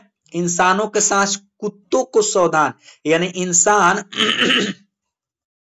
यानी कि मैन के बॉडी के साथ डॉग को भी दफनाया गया है। ठीक है, तो ये कहां देखने को मिलता है? बुर्ज होम में। यानी ऐसा उम्मीद होगा कि आदमी जब मर गया तो उसका कुत्ता है तो उसको भी साथ में मतलब कि दफना दिया जाए, ताकि इस लोक में नहीं तो परलोक में ये कुत्ता उनके साथ रहेगा। मतलब ये विश्वास करते थे, मतलब कि स्वर्ग नरक का भी कॉन्सेप्ट होगा, तभी तो ये देखने को मिला। उसके बाद एक आता है गुफराल। गुफराल ये कुम्हारों की गुफा है। श्रीनगर से 41 किलोमीटर पश्चिम में, और कृषि और पशुपालन के साक्ष्य मिलता है। तो ध्यान रखिएगा, कश्मीर में दो गो, एक होता है बुर्ज होम और दूसरा होता है गुफराल। ये दोनों कहाँ है? कश्मीर में है। क्लियर? अब आइए नवपाषाण कालीन स्थल, ये इंपॉर्टेंट है, पूछता भी है। बेलन घाटी, कोल्डिहवा। कोल्डिहवा कहाँ है? उत्तर प्रदेश में। बेलन घाटी आपको मतलब बेलन घाटी क्या है? कोल्डिहवा से सबसे पहले चावल के साक्ष्य। तो आएगा क्वेश्चन कि सबसे पहले चावल के साक्ष्य कहां से मिलता है? कोल्डिहवा से। किस घाटी से मिलता है? बेलन घाटी से। ठीक है, चावल की खेती का सबसे पहला साक्ष्य कहां से मिलता है? प्रयागराज उत्तर प्रदेश से। भीमबेटका जो मध्य प्रदेश में है, चट्टानों पर चित्रकला या मानवों के चित्रकला का मतलब पहला साक्ष्य कहां से मिलता है? भीमबेटका से। एक आता है चिरांद, कहाँ है? बिहार में। चिरांद और चेचर हड्डियों के उपकरण के साक्ष्य मिलता है। आई बात समझ में? ये कौन सा स्थल है? बेलन घाटी, प्रयागराज, भीमबेटका, चिरांद, ये सब नवपाषाण कालीन स्थल है। पूछता है ये क्वेश्चन। क्लियर? उसके बाद और भी है, संगनकल्लू एनसीईआरटी का लाइन है। ब्रह्मगिरी क्या है ये? पिक्कलिहल हल्लूर कर्नाटक में, ये भी नवपाषाण कालीन स्थल है। यहाँ से बाजरा की खेती का साक्ष्य मिलता है। उसके बाद बुड्डीहाल कर्नाटक में, उतनूर तेलंगाना में सबसे प्राचीन स्थल है। नागार्जुन कोंडा कहाँ है? आंध्र प्रदेश में। यहाँ ये जो है भीमा, कृष्णा और तुंगभद्रा नदी के पास है। ये सब कौन कौन? ये जो आपको मैंने बताया, नागार्जुन कोंडा आंध्र प्रदेश, तेलंगाना, उतनूर जो है तेलंगाना में है, सबसे प्राचीन स्थल यही है। ठीक है चलिए आगे देखते हैं। ताम्रयुग, चारकोलिथिक एज। ठीक है, चारकोलिथिक एक मतलब ताम्रयुग। तो अब देखिए, सबसे पहले मानव द्वारा जो धातु का प्रयोग किया गया कौन सा था? तांबा। तांबा और पत्थरों का साथ साथ प्रयोग किया गया है। ग्रामीण समुदाय था उस समय। ताम्रयुग में क्या था? ग्रामीण समुदाय। तो देखिए, जो क्षेत्रीय राजस्थान का वो तांबा के लिए प्रसिद्ध है। मलज खंड भी किसके लिए प्रसिद्ध है? तांबा के लिए प्रसिद्ध है। अब देखते हैं प्रमुख ताम्र पाषाणिक संस्कृति।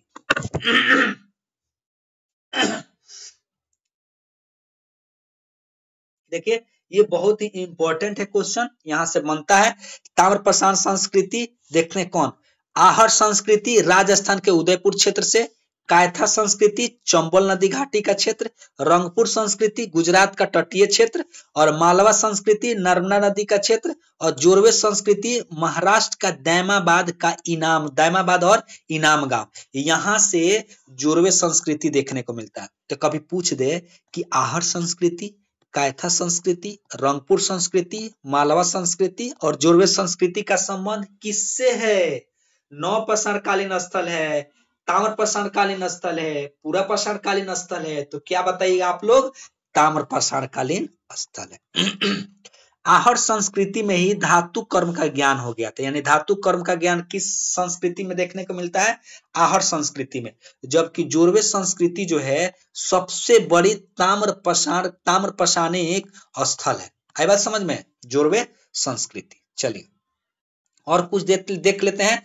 ताम्रपाषाण कालीन स्थल पूर्वी भारत में कहाँ कहाँ? चिरांद गंगा नदी के पास, वर्धमान, मिदनापुर, ये जो दो है ये पश्चिम बंगाल में देखने को मिलता है। मध्य भारत में भी देखने को मिलता है, मालवा हो गया, कायथा हो गया, एरन हो गया। महाराष्ट्र में ये ध्यान रखिएगा, ये सब पूछता है कि जोरवे, नेवासा, दैमाबाद, चंदौली, सोनगांव, इनाम गांव, प्रकाश और नासिक ये किस राज्य में है? महाराष्ट्र में। किससे संबंधित स्थल है? ताम्रपाषाण काल से संबंधित स्थल है। क्लियर? दक्षिण पूर्वी राजस्थान में भी आहर संस्कृति सबसे पहला और एक गिलुंद, ये भी स्थल किससे संबंधित है? ताम्रपाषाण कालीन स्थल है। चलिए अब आते हैं, हमारा अब इंपॉर्टेंट शुरू होता है कौन सा चैप्टर? तो ये होता है सिंधु घाटी सभ्यता।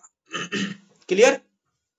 अब यहां से हमारा प्रॉपर शुरू हो जाता है एंशिएंट हिस्ट्री। सिंधु घाटी सभ्यता पढ़ेंगे, इसके बाद वैदिक युग पढ़ेंगे, फिर आपको वैदिक युग के बाद आपको महाजनपद काल पढ़ेंगे, और महाजनपद काल के बाद हमारा आ जाएगा जैन धर्म, बौद्ध धर्म, और उसके बाद फिर आता है मौर्य काल, मौर्योत्तर काल, गुप्त काल। ये सारा चीज हम लोग सीक्वेंस वाइज में आज एनसीईआरटी का आज हम एंशिएंट हिस्ट्री कंप्लीट करेंगे। ठीक है, देखिए अब आता है हड़प्पा सभ्यता का विस्तार।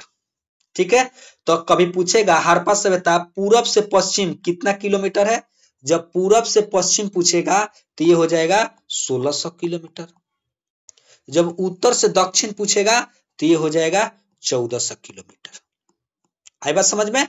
इस चीज को ध्यान रखिएगा, यही लिखा हुआ है पूरब से पश्चिम कितना किलोमीटर? 1600 किलोमीटर।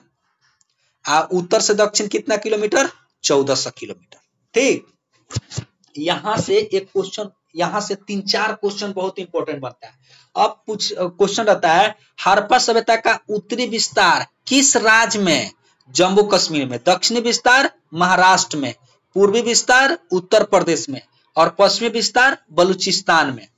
अब देखिए कि जो उत्तरी विस्तार जम्मू कश्मीर में है तो कहां तक है, किस जिला में? तो मांडा जगह का नाम है अखनूर जिला तक, मांडा के अखनूर जिला।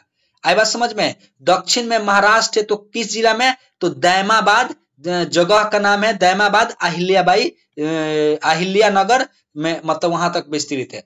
आप पूर्वी मतलब पूरब में जो उत्तर प्रदेश है ये आलमगीरपुर मेरठ में यहां तक विस्तृत है। बलूचिस्तान में कहा? तो ये सुतका गेंडोर है, सुतका गेंडोर यहां तक विस्तृत है। आई बात समझ में? अब आता है कि जो मांडा है ये किस नदी के किनारे? तो पूर्वी विस्तार चिनाब नदी तक, पश्चिमी विस्तार आपको नर्मदा नदी तक, आप पूर्वी विस्तार जो है हिंडा नदी यानी आलमगीरपुर हिंडा नदी के किनारे बसा हुआ है।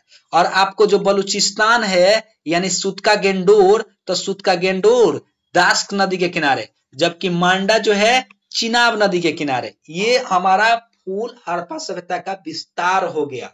हड़प्पा सभ्यता का क्षेत्रफल पूछेगा तो 12,99,000। आई बात समझ में? इसको ध्यान में रखिएगा, 12,99,000। चलिए अब आते हैं हम हड़प्पा सभ्यता के फैक्ट्स देखते हैं। विश्व का प्राचीनतम सभ्यता कांस्य युग, मतलब प्राचीनतम सभ्यता होता है, इसको कांस्य युगीन सभ्यता ही बोला जाता है। मेसोपोटामिया, मिस्र और चीनी सभ्यता के समकालीन, यानी कि जो हमारा हड़प्पा सभ्यता था वो मेसोपोटामिया, मिस्र और चीनी सभ्यता के ही आसपास था। अभी तो बहुत ऐसे साक्ष्य मिल रहे हैं जो इससे भी पहले दर्शाते हैं हड़प्पा सभ्यता को। प्रथम नगरीय क्रांति हड़प्पा सभ्यता को बोला जाता है। जॉन मार्शल के निर्देशन में सर्वप्रथम हड़प्पा स्थल के खोज के कारण ही हड़प्पा सभ्यता नाम पड़ा था। आई बात समझ में? यानी जॉन मार्शल ने सबसे पहले किस स्थल का खोज किया था? हड़प्पा का, इसी कारण इस सभ्यता का नाम हड़प्पा सभ्यता पड़ गया। दयाराम साहनी द्वारा बृहद नगरीय खोज की गई, यानी कि दयाराम साहनी के द्वारा सबसे ज्यादा नगर ढांचे का खोज किया गया था।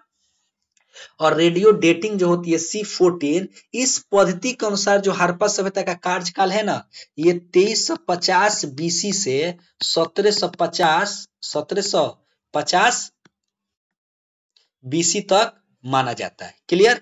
तो ये ध्यान में रखिएगा आप लोग। क्लियर? अब आते हैं हड़प्पा सभ्यता के स्थल, ये हड़प्पा सभ्यता के ये स्थल देखेंगे। फिर से थोड़ा सा चार्ज कम है लेकिन कोई नहीं, चार्जिंग में मैंने लगा दिया। हड़प्पा सभ्यता के प्रमुख स्थल, उसके कौन किसने खोज किया था, कब किया था, किस नदी के किनारे है और वहां से कौन कौन साक्ष्य मिले हैं। एक ये टॉपिक से आपको कम से कम दरोगा में 2 क्वेश्चन तो बनेगा ही बनेगा, ये 100% श्योर है। तो इसको अच्छे से देख लीजिए। तो हड़प्पा सभ्यता के खोज दयाराम साहनी के द्वारा किया गया था, कब? 1921 में। हड़प्पा सभ्यता रावी नदी के बाएं तट पर है। हड़प्पा सभ्यता कहाँ है? तो रावी नदी के बाएं तट पर स्थित है। और ये कहाँ है? साहिवाल, पाकिस्तान में। यानी सिंपल, हड़प्पा जो स्थल है, हड़प्पा सभ्यता बोल रहे थे, हड़प्पा स्थल की खोज किसने किया था? दयाराम साहनी। कब किए थे? 1921। किस नदी के किनारे हड़प्पा? तो रावी नदी के बाएं तट पर। कहाँ है? साहिवाल में। कहाँ है साहिवाल? पाकिस्तान। क्लियर? अब आते हैं कि हड़प्पा सभ्यता से कौन कौन साक्ष्य मिले हैं। तो देखिए, मुहरों पर एक श्रृंगी पशु, कांसे की इक्का गाड़ी, अन्नागार, शंख का बैल, RH-37 कब्रिस्तान और मातृ देवी की मूर्ति। तो इतना तो कभी क्वेश्चन आता है कि जो RH-37 जो कब्रिस्तान है वो कहां से मिला? हड़प्पा से मिला है। कांसे की मूर्ति की इक्का गाड़ी कहां से मिला? हड़प्पा से मिला हुआ है। मुहरों पर एक श्रृंगी पशु कहां से मिला? तो हड़प्पा से मिला है। मातृ देवी की मूर्ति कहां से मिली है? तो हड़प्पा से मिला हुआ है। क्लियर? अब आइए, मोहनजोदड़ो का खोज किसने किया? रखाल दास बनर्जी, 1922 में। और ये सिंधु नदी के दाहिने तट पर है। हड़प्पा रावी नदी के बाएं तट पर और मोहनजोदड़ो सिंधु नदी के दाहिने तट पर। और ये लरकाना, ये भी पाकिस्तान में है। मोहनजोदड़ो को मृतकों का टीला कहा जाता है। 3 मुख वाले देवता, पशुपति, नर्तकी यानी कि त्रिभंग मुद्रा यानी डांसिंग गर्ल। कौन सा? Dancing girl. तो पूछता है डांसिंग गर्ल यानी नृत्य करती हुई महिला का कहां से मिला हुआ है? साक्ष्य मोहनजोदड़ो से। कांस्य मूर्ति, विशाल अन्नागार, स्नानागार, सूती वस्त्र और दाढ़ी वाला पुरुष यानी शैलखड़ी से बना हुआ है, जो आधा दाढ़ी मतलब दाढ़ी ऊपर रखा गया है। तो उसके साक्ष्य सब कहां से मिला हुआ है? तो ये हो जाएगा मोहनजोदड़ो। तो ये रट जाइएगा कि मोहनजोदड़ो से कौन कौन सा मृतकों का टीला बोया जाता है? 3 मुख वाले देवता, नर्तकी, कांसा की मूर्ति, विशाल अन्नागार, स्नानागार, सूती वस्त्र, दाढ़ी वाला पुरुष, ये सब मिला हुआ है। चलिए अब आते हैं चान्हुद्रो। अब आता है एनजी मजमूदार, क्या है? 1931 में। और ये कहा है चान्हुद्रो? सिंधु नदी के किनारे। ये भी कहा है? पाकिस्तान में चान्हुद्रो। मनके बनाने के कारखाना, लिपस्टिक का साक्ष्य, मिट्टी की बैलगाड़ी का साक्ष्य कहां से? चान्हुद्रो से मिला हुआ है। उसके बाद आता है कालीबंगा। किसने खोज किया था कालीबंगा का? अमलानंद घोष, 1951 में। और जो कालीबंगा है ये घग्गर नदी के किनारे बसा हुआ है। और ये कहाँ है? श्री गंगानगर, राजस्थान में। अब देखिए, ये क्वेश्चन बहुत अच्छा आता है। कालीबंगा से कौन कौन साक्ष्य? तो जूते हुए खेत का साक्ष्य, नकाशीदार ईंट, काले का कंगन, हर घर में कुआं, अग्नि वेदिका और पक्की मिट्टी का हल, ये सब कालीबंगा से मिला हुआ। ठीक है। कोट दीजी, ये फजल अहमद, 1953 में सिंधु नदी से मिला हुआ है। खैरपुर, पाकिस्तान, पत्थर के बगावत, गहनों का जखीरा, पत्थर की नींव वाले घर और गर्तवास, ये कोट दीजी से मतलब मिला हुआ साक्ष्य। अब आते हैं रंगपुर। रंगपुर के खोज रंगनाथ ने किया था, ये याद रखिएगा। रंगपुर का खोज रंगनाथ कब किए थे ये इंपॉर्टेंट नहीं है, लेकिन किस नदी के किनारे? तो रंगपुर, रंग जो होता है मादर नदी के किनारे बसा हुआ है, यानी रंगपुर मादर नदी। और कहा ये? काठियावाड़, गुजरात में। धान की भूसी, गेहूं की खेती, घोड़े की मूर्ति, मृण मूर्ति और कच्ची ईंटों का दुर्ग, ये सब कहां से मिला है? रंगपुर से साक्ष्य मिला हुआ है ये सब। जबकि जो रोपर है इसके खोज शर्मा जी किए थे, जगदत्त शर्मा। और ये सतलज नदी के किनारे है। और रोपर कहाँ है? पंजाब में। मानव के साथ कुछ कुत्ते दफनाने का साक्ष्य रोपर से। तांबे की कुल्हाड़ी और शंख की चूड़िया, ये भी रोपर से मिला हुआ है। लोथल का खोज किसने किया था? रंगनाथ राव। किस नदी के किनारे है ये लोथल? भगवा नदी। कहा ये लोथल? अहमदाबाद, गुजरात। प्राकृतिक बंदरगाह यानी डॉकयार्ड, जहाज बनाने का सामान, हाथी दांत का पैमाना, युग्म सावधान, चावल के दाने, खिलौना, मतलब अग्नि वेदिका और टेराकोटा जहाज, ये सब जो है आपको लोथल से मिले हुए साक्ष्य हैं, याद रखिएगा। अब आता है बनवाली, ये आया ब, तो बनवाली का खोज बिष्ट ने किया था, ऐसे याद रखिएगा। RCR रविंद्र चंद्र बिष्ट, तो बनवाली का खोज किसने किया था? ब यानी बनवाली बिष्ट, ध्यान रखिएगा। कौन सी नदी? सरस्वती नदी, हिसार में है ये, हरियाणा। यहां से क्या किया? तो मिट्टी से बना हल का खिलौना, जौ, स्वर्ण पट, मिट्टी के मन के, मछली पकड़ने की बंसी, ये सब कहां से? बनवाली से मिला हुआ है। क्लियर? हरियाणा जिसको हिसार बोलते हैं, राखीगढ़ी अब तक का सबसे बड़ा उत्खनित हड़प्पा स्थल है, यानी राखीगढ़ी जो है अब तक हड़प्पा सभ्यता का सबसे बड़ा स्थल है, ठीक है। इसके बाद मोहनजोदड़ो और हड़प्पा, इसके बाद जो है मोहनजोदड़ो और हड़प्पा का स्थान आता है। क्लियर?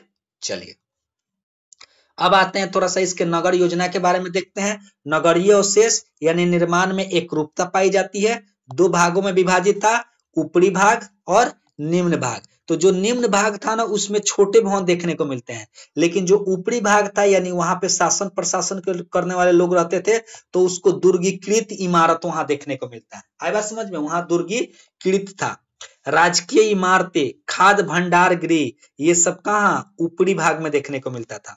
भवन के निर्माण जो था ग्रिड पद्धति, यानी भवन का निर्माण, सड़क का निर्माण ग्रिड पद्धति, यानी एक सड़क ऐसे दूसरी ऐसे, ये देख रहे हैं 90 डिग्री के एंगल पर काटा, इसी को बोलते हैं ग्रिड पद्धति, यानी सड़कें एक दूसरे को समकोण पर काटती थी, उसी को क्या बोला जाता है? ग्रिड पद्धति। क्लियर? मकानों की खिड़कियां मुख्य सड़क पर न खुल करके पीछे की तरफ खुलते थे। अपवाद कौन है? लोथल। ध्यान रखिएगा, लोथल एक ऐसा जगह है जिसका जो मतलब दरवाजा होता था, ये मतलब कि मुख्य सड़क पर खुलता था। बाकी मकानों की जो खिड़कियां थी मुख्य सड़क की ओर न खुल करके पीछे के दरवाजे की, मतलब पीछे की तरफ खुलती थी। ठीक है, लोथल क्या है? अपवाद था। इसका जो खिड़की और दरवाजा वगैरह था, ये मुख्य सड़क की तरफ खुला हुआ था। ठीक है, अब आते हैं, यहां दिया हुआ है भवन निर्माण पक्की ईंटों से हुआ है। जल निकास प्रणाली इसकी विशेषता थी। मोहनजोदड़ो से विशाल स्नानागार और अन्नागार दोनों के साक्ष्य मिला है। कहां से? मोहनजोदड़ो से। हड़प्पा के अन्नागार 6x6 की पंक्तियों में और कुल 12 माने 6-6 की पंक्तियों में कुल 12 अन्नागार प्राप्त हुए। कहां से? हड़प्पा से।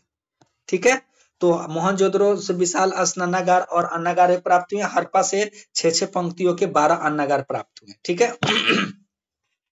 अब थोड़ा देख लेते हैं ये आयातित वस्तुएं, यानी कि आयात मतलब होता है हम जब कहीं दूसरे जगह से वस्तु मंगाते हैं। निर्यात का मतलब होता है कि हम अपनी वस्तु किसी दूसरे जगह भेजते हैं, तो उसको निर्यात बोलते हैं। तो अब देखिए, जो सोना था कहां से मंगाया जाता था? कर्नाटक और अफगानिस्तान से। हड़प्पा के स्थलों में चांदी कहां से मंगाया जाता था? ईरान और अफगानिस्तान से। तांबा खेती राजस्थान और बलूचिस्तान से। सीसा कहां से आयात किया जाता था? राजस्थान, ईरान और अफगानिस्तान। टीन कहां से? तो मध्य एशिया और अफगानिस्तान से। लजवर्द मनी यानी कहां से? बदख्शा, ये अफगानिस्तान से। सेल खड़ी बलूचिस्तान से, राजस्थान से और गुजरात से आयात किया जाता था। गोमेद ये सौराष्ट्र और गुजरात से आयात किया जाता था। ठीक है, इसको ध्यान रखिएगा। एक धौलावीरा जो था ये 3 भागों में विभक्त था और 2 भाग दुर्गीकृत थे। देखे, अधिकतर 2 भाग में था, एक भाग ऊपरी और एक भाग निम्न वाला दुर्गीकृत नहीं था, लेकिन धौलावीरा को 3 भागों में विभक्त किया गया था और 2 भागों को दुर्गीकृत किया गया था। ठीक है, ध्यान रखिएगा।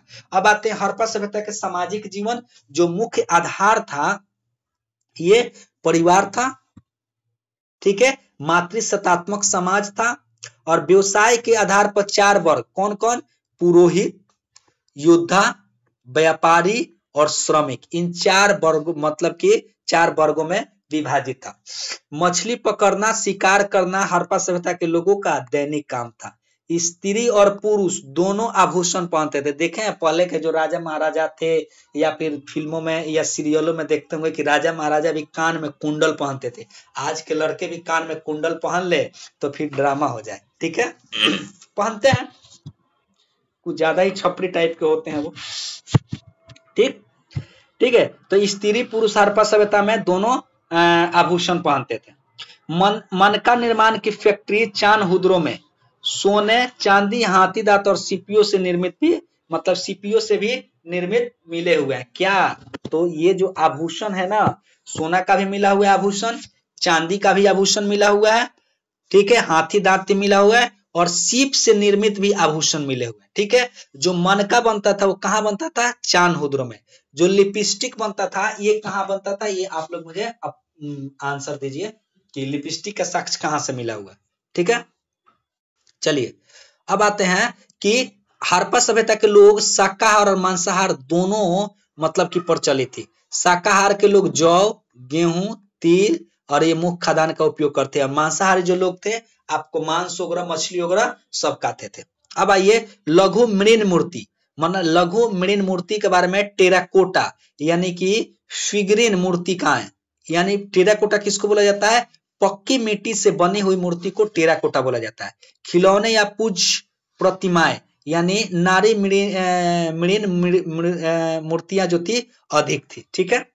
ये सब थोड़ा सा आप लोग ध्यान रखिए और अच्छे से पढ़ाई कीजिए। इसको अच्छे से मतलब रिवीजन कर लीजिए। दरोगा का 1799 पोस्ट आया हुआ है। आप लोगों के लिए भी एक अपॉर्चुनिटी है कि आप लोग इसको अच्छे से कीजिए। और उतार चढ़ाव जिंदगी में आते रहता है, टेंशन नहीं लेना है। ठीक है। ठीक, ध्यान रखिएगा। धार्मिक जीवन के बारे में बात करते हैं। हड़प्पा सभ्यता का धार्मिक जीवन, ये रूढ़ियों और कर्मकांडों को महत्व देता है। मृण शक्ति में विश्वास था, मतलब कि मातृशक्ति में विश्वास करता था, यानी कि मातृशक्ति। मोहनजोदड़ो से पशुपति शिव की उत्कीर्ण मूर्ति मिली हुई है। कुबर वाला बैल श्रृंग युक्त पशु, पवित्र पशु था। आई बात समझ में? लिंग पूजा प्रचलित थी। अग्निकुंड कालीबंगा से प्राप्त हुआ है। ठीक है। तो अग्निकुंड कहां से प्राप्त हुआ है? कालीबंगा से। मोहनजोदड़ो से एक मूर्ति के स्त्री के गर्भ से निकलते हुए पौधा दिखाया गया, यानी धरती को उर्वरता की देवी माना गया। आई बात समझ में? धरती को उर्वरता की देवी, इसीलिए एक स्त्री के गर्भ से पौधा को निकलते हुए मतलब एक मूर्ति मिला हुआ है। ठीक। तो धार्मिक जीवन के बारे में ये हो गया। चलिए आपको देखिए अगला, स्वास्तिक चक्र का क्रॉस का भी साक्ष्य मिला। अंतिम संस्कार की जो थी, मतलब जब आदमी मर जाता है उनकी डेथ हो जाती है, तो उनकी 3 विधियां थी। कौन कौन 3 विधियां थी? उसको बोलते हैं पूर्ण समाधिकरण, ये अधिक प्रचलित थी। आंशिक समाधिकरण और दाह संस्कार, यानी दाह संस्कार आज भी देखते हैं कि कुछ दाह संस्कार अब तो कम प्रचलित है, नहीं तो पहले किसी की डेथ हो जाती थी ना, जैसे बच्चा वगैरह को, तो उसको पानी में या नदी में ले जाकर दफन कर दिया जाता था, मतलब उसको पानी में दबा दिया जाता था। पूर्ण समाधिकरण मतलब कि ये मतलब पूरी तरह से समाधि में मतलब डाल दिया जाता, मतलब उनको पूरी तरह से चारों तरफ पत्थर से करके और उसको क्या बोलेंगे, मतलब गड्ढा बनाकर उसमें रख दिया जाता था। आंशिक समाधिकरण यानी कि मतलब उनके शरीर जब खत्म हो गया, यानी उसके बाद उसके हड्डियों को ले जाके फिर से बाद में जला दिया जाता था, तो हो जाएगा आंशिक समाधिकरण। ठीक है। आंशिक आपको देखिएगा एक होता है ना, ये क्या बोलते हैं उनको, जिनका टावर पे क्या होता है, एक ऐसे भी है उनको बोलते हैं, ध्यान नहीं आ रहा है,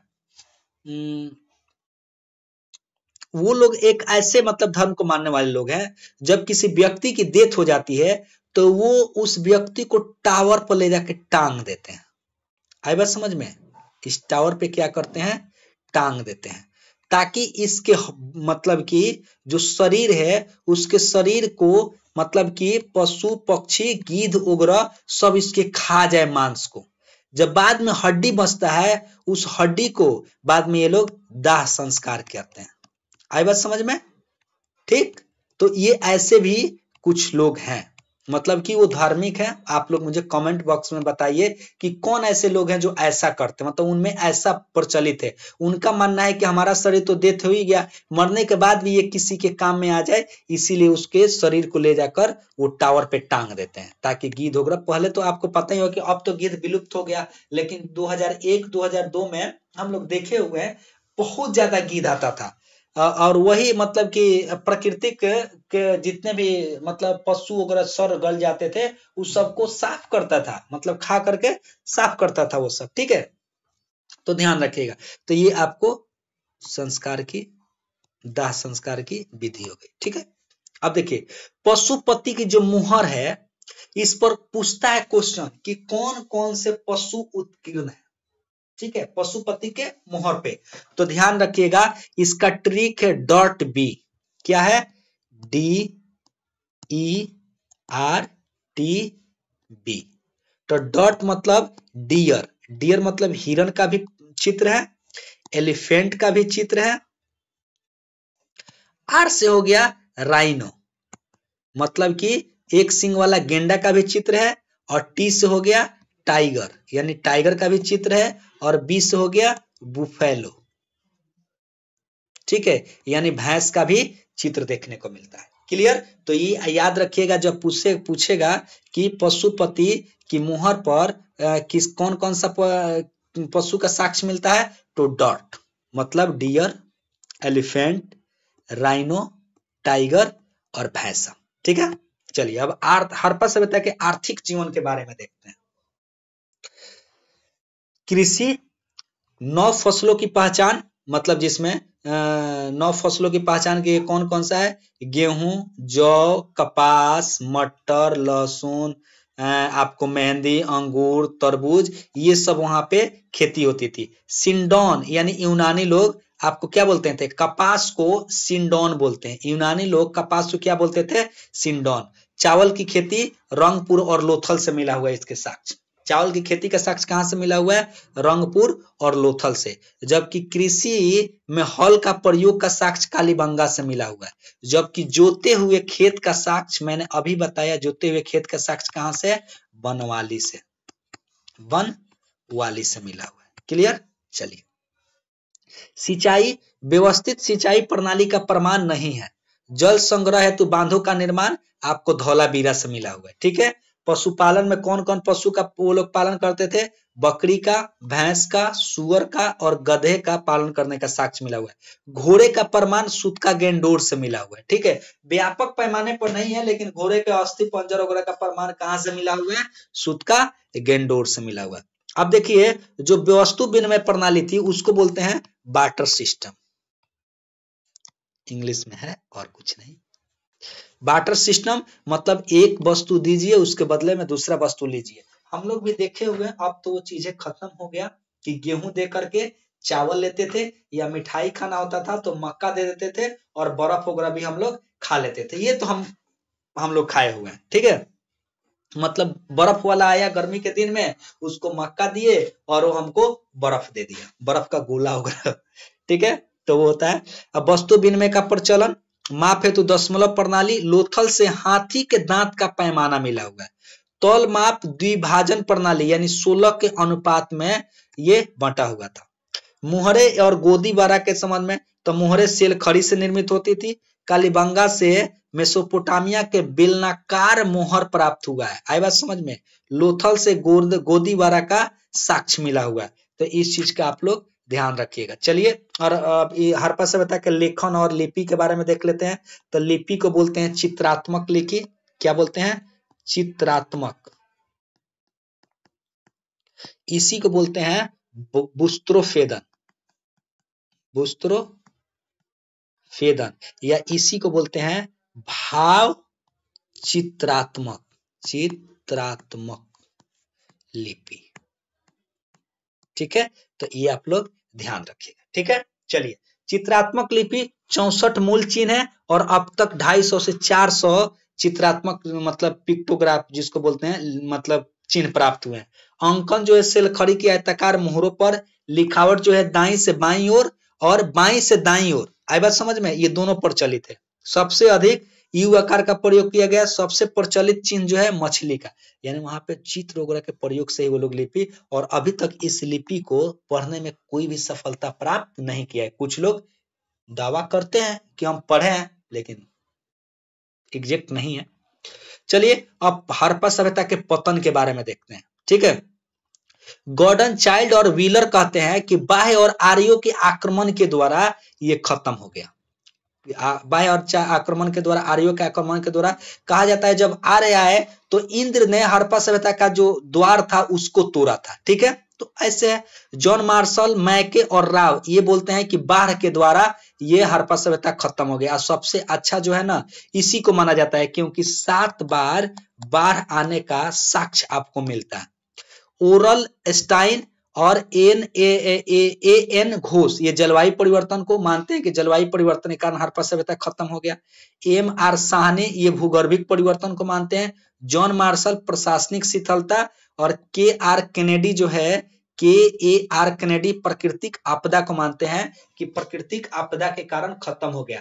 तो ये इंपॉर्टेंट है कि किस कारण से हड़प्पा सभ्यता का खत्म हुआ और वो उस मत का प्रचलन किसने किया था। तो ये हमारा हड़प्पा सभ्यता खत्म। चलिए चौथा चैप्टर हम वैदिक सभ्यता। वैदिक सभ्यता जो है 1500 से 1600 बीसी के आसपास मानते हैं, ठीक है। अब ये वैदिक सभ्यता को 2 भागों में बांटते हैं। एक होता है आपको ऋग्वैदिक युग, दूसरा होता है उत्तर वैदिक। ऋग्वैदिक को मानते हैं कि 1500 से लेकर के और 1000 बीसी, और उत्तर वैदिक जो है 1000 से लेकर के 1000 बीसी से 600 बीसी, ठीक है। ये आप लोग ध्यान रखिए। बौद्धिक ग्रंथ में आर्यों के मतलब बौद्धिक वैदिक ग्रंथों की जो रचना हुई थी ये आर्यों के द्वारा किया गया था। चलिए अब थोड़ा सा अब आर्य देख लेते हैं। भारत में आर्यों का आगमन। आर्य शब्द का अर्थ श्रेष्ठ होता है अथवा कुलीन होता है। भारत में 1500 ईसा पूर्व से पहले इनका आगमन हुआ। इंडो यूरोपियन परिवार की भाषा का प्रयोग किए ये लोग। सप्त सिंधु प्रदेश में सबसे पहले आए। सिंधु यानी झेलम, और 3 चेनाब, और चौथा नंबर पे ब्यास, यानी सिंधु के क्षेत्र में बसे झेलम, चिनाब और ब्यास, ठीक है। रावी, सतलज, सरस्वती, ठीक है। सप्त सिंधु प्रदेश में कौन कौन सा सप्त सिंधु प्रदेश में, तो ये आ गया सिंधु, झेलम, चिनाब, रावी, ब्यास, ये सब आए। सबसे प्रमुख नदी सिंधु, दूसरी सरस्वती। नदीतमा अथवा सर्वश्रेष्ठ नदी को कहा गया, यानी नदीतमा अथवा सर्वश्रेष्ठ नदी कहा गया। तो ध्यान रखिएगा जब क्वेश्चन पूछेगा कि सिंधु वैदिक युग की सबसे प्रमुख नदी कौन थी, तो सिंधु। सर्वश्रेष्ठ नदी या नदीतमा किस नदी को कहा गया है, तो सरस्वती को, ठीक है। अब आइए नदी और उनके प्राचीन नाम देखते हैं। वितस्ता झेलम को कहा जाता है, अस्किनी चेनाब को, परुष्णी रावी को, बिपाशा ब्यास को, सतुद्री सतलज को, गोमल गोमती को, कुंभा काबुल को, सरस्वती घग्घर को। यानी जो सरस्वती नदी है ना आज उसको घग्घर बोला जाता है, ठीक है। आइए अब वैदिक साहित्य देखते हैं। वेदों के संकलन के कारण इसका नाम वैदिक सभ्यता पड़ा। संकलन करता कौन थे, कृष्ण द्वैपायन, यानी वेदों का पृथक्करण, और व्यास के कारण भी ये वेद व्यास भी कहलाते हैं। वैदिक साहित्य में 4 वेद कौन कौन है, 4 वेद, और ब्राह्मण, आरण्यक, उपनिषद और वेदांग। यानी वैदिक साहित्य में आपको जो 4 वेद है कौन कौन, ऋग्वेद, सामवेद, यजुर्वेद, आपको ऋग्वेद, सामवेद, यजुर्वेद, और एक और कौन सा वेद आता है, ऋग्वेद, सामवेद, यजुर्वेद, और एक और वेद आता है ध्यान नहीं आ रहा है।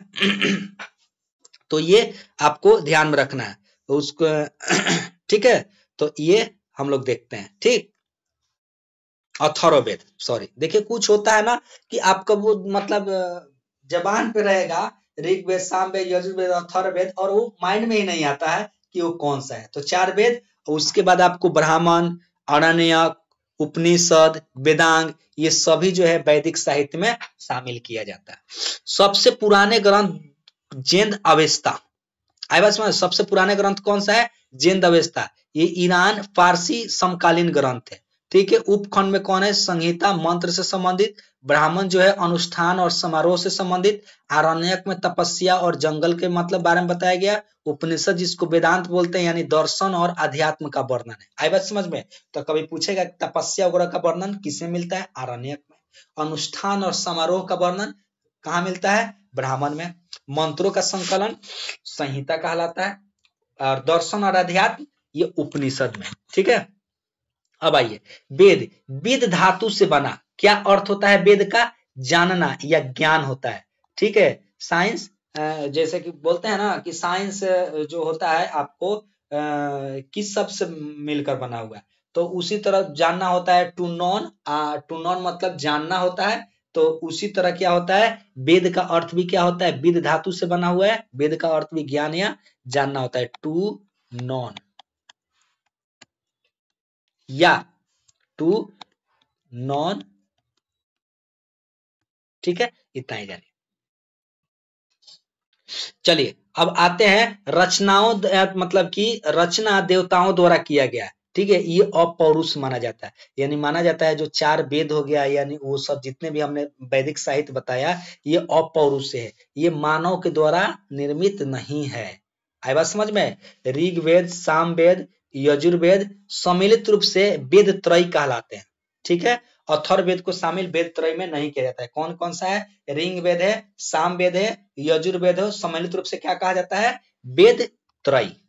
अब आते हैं ऋग्वेद, सबसे बड़ा और पुराना वेद, तीसरा मंडल में विश्वामित्र द्वारा रचित है। तीसरा मंडल सूर्य देवता सावित्री को समर्पित गायत्री मंत्र आपको इसमें रचा गया, किसमें? ऋग्वेद में देखने को मिलता है। 9वें मंडल में आपको देवता सोम का उल्लेख किया गया है। देवता सोम किसके लिए मतलब है देवता? ये वनस्पति के देवता है। जबकि 10वां मंडल जो है ये आपको वर्णित पुरुष सूक्त है। 4 वर्णों का उल्लेख है ऋग्वेद के किस मंडल में? 10वें मंडल में किया गया है। कौन कौन है? ब्राह्मण का, क्षत्रिय का, वैश्य का और शूद्र का। ठीक है, ऋग्वेद में अघन्य शब्द का उल्लेख गाय के लिए किया गया है। ठीक है, ब्राह्मण ग्रंथ कौन कौन हो जाएगा? ऐत्रेय और कौशिक की। तो जब पूछेगा कि ऋग वेद का ब्राह्मण ग्रंथ बताइए, ब्राह्मण ग्रंथ, तो कौन सा हो जाएगा? ऋग्वेद का 2 ब्राह्मण ग्रंथ कौन सा है? तो यही हो जाएगा कौशिक की, और दूसरा हो जाएगा ऐत्रेय। अब चलिए ऋग्वेद में उल्लेखित प्रमुख शब्द, तो देखिए विष्णु का प्रयोग 100 बार हुआ है, इंद्र का प्रयोग 250 बार, अग्नि का प्रयोग 200 बार, वरुण जिसको वायु देवता बोलते हैं इसको 30 बार प्रयोग किया गया है, माता का प्रयोग 234, पिता का प्रयोग 23 बार, गंगा का प्रयोग 1 बार, यमुना का प्रयोग 3 बार, पृथ्वी का 1 बार और राष्ट्र का 10 बार। तो याद आएगा आज जो सबसे पवित्र नदी जिसको हम बोलते हैं गंगा मैया, उसका प्रयोग ऋग्वेद में मात्र 1 बार किया गया। यमुना जो है उसकी सहायक, उसका प्रयोग 3 बार किया गया, और पृथ्वी 1 है तो इसका प्रयोग 1 बार किया गया। याद करने के लिए बता दिए, ध्यान रखिएगा। अब आइए सामवेद। सामवेद इसको बोलते हैं, सामवेद का शाब्दिक अर्थ होता है गान, भारतीय संगीत का प्राचीनतम पुस्तक है, यज्ञों के अवसर पर गाए जाने वाले मंत्रों का संकलन सामवेद में है। पाठनकर्ता क्या कहलाता है? उद्गाता कहलाता है। अब सामवेद का जो उपवेद है उसको बोलते हैं गंधर्व। ठीक है, क्या बोलते हैं? गंधर्व बोला जाता है, ध्यान रखिएगा। सामवेद का उपवेद, इसके 2 उपनिषद है, वही छांदोग उपनिषद और आपको केन उपनिषद। कौन? तो सामवेद के 2 उपनिषद, छांदोग उपनिषद और केन उपनिषद। ब्राह्मण ग्रंथ है एक पंचविश और दूसरा है षड्विश।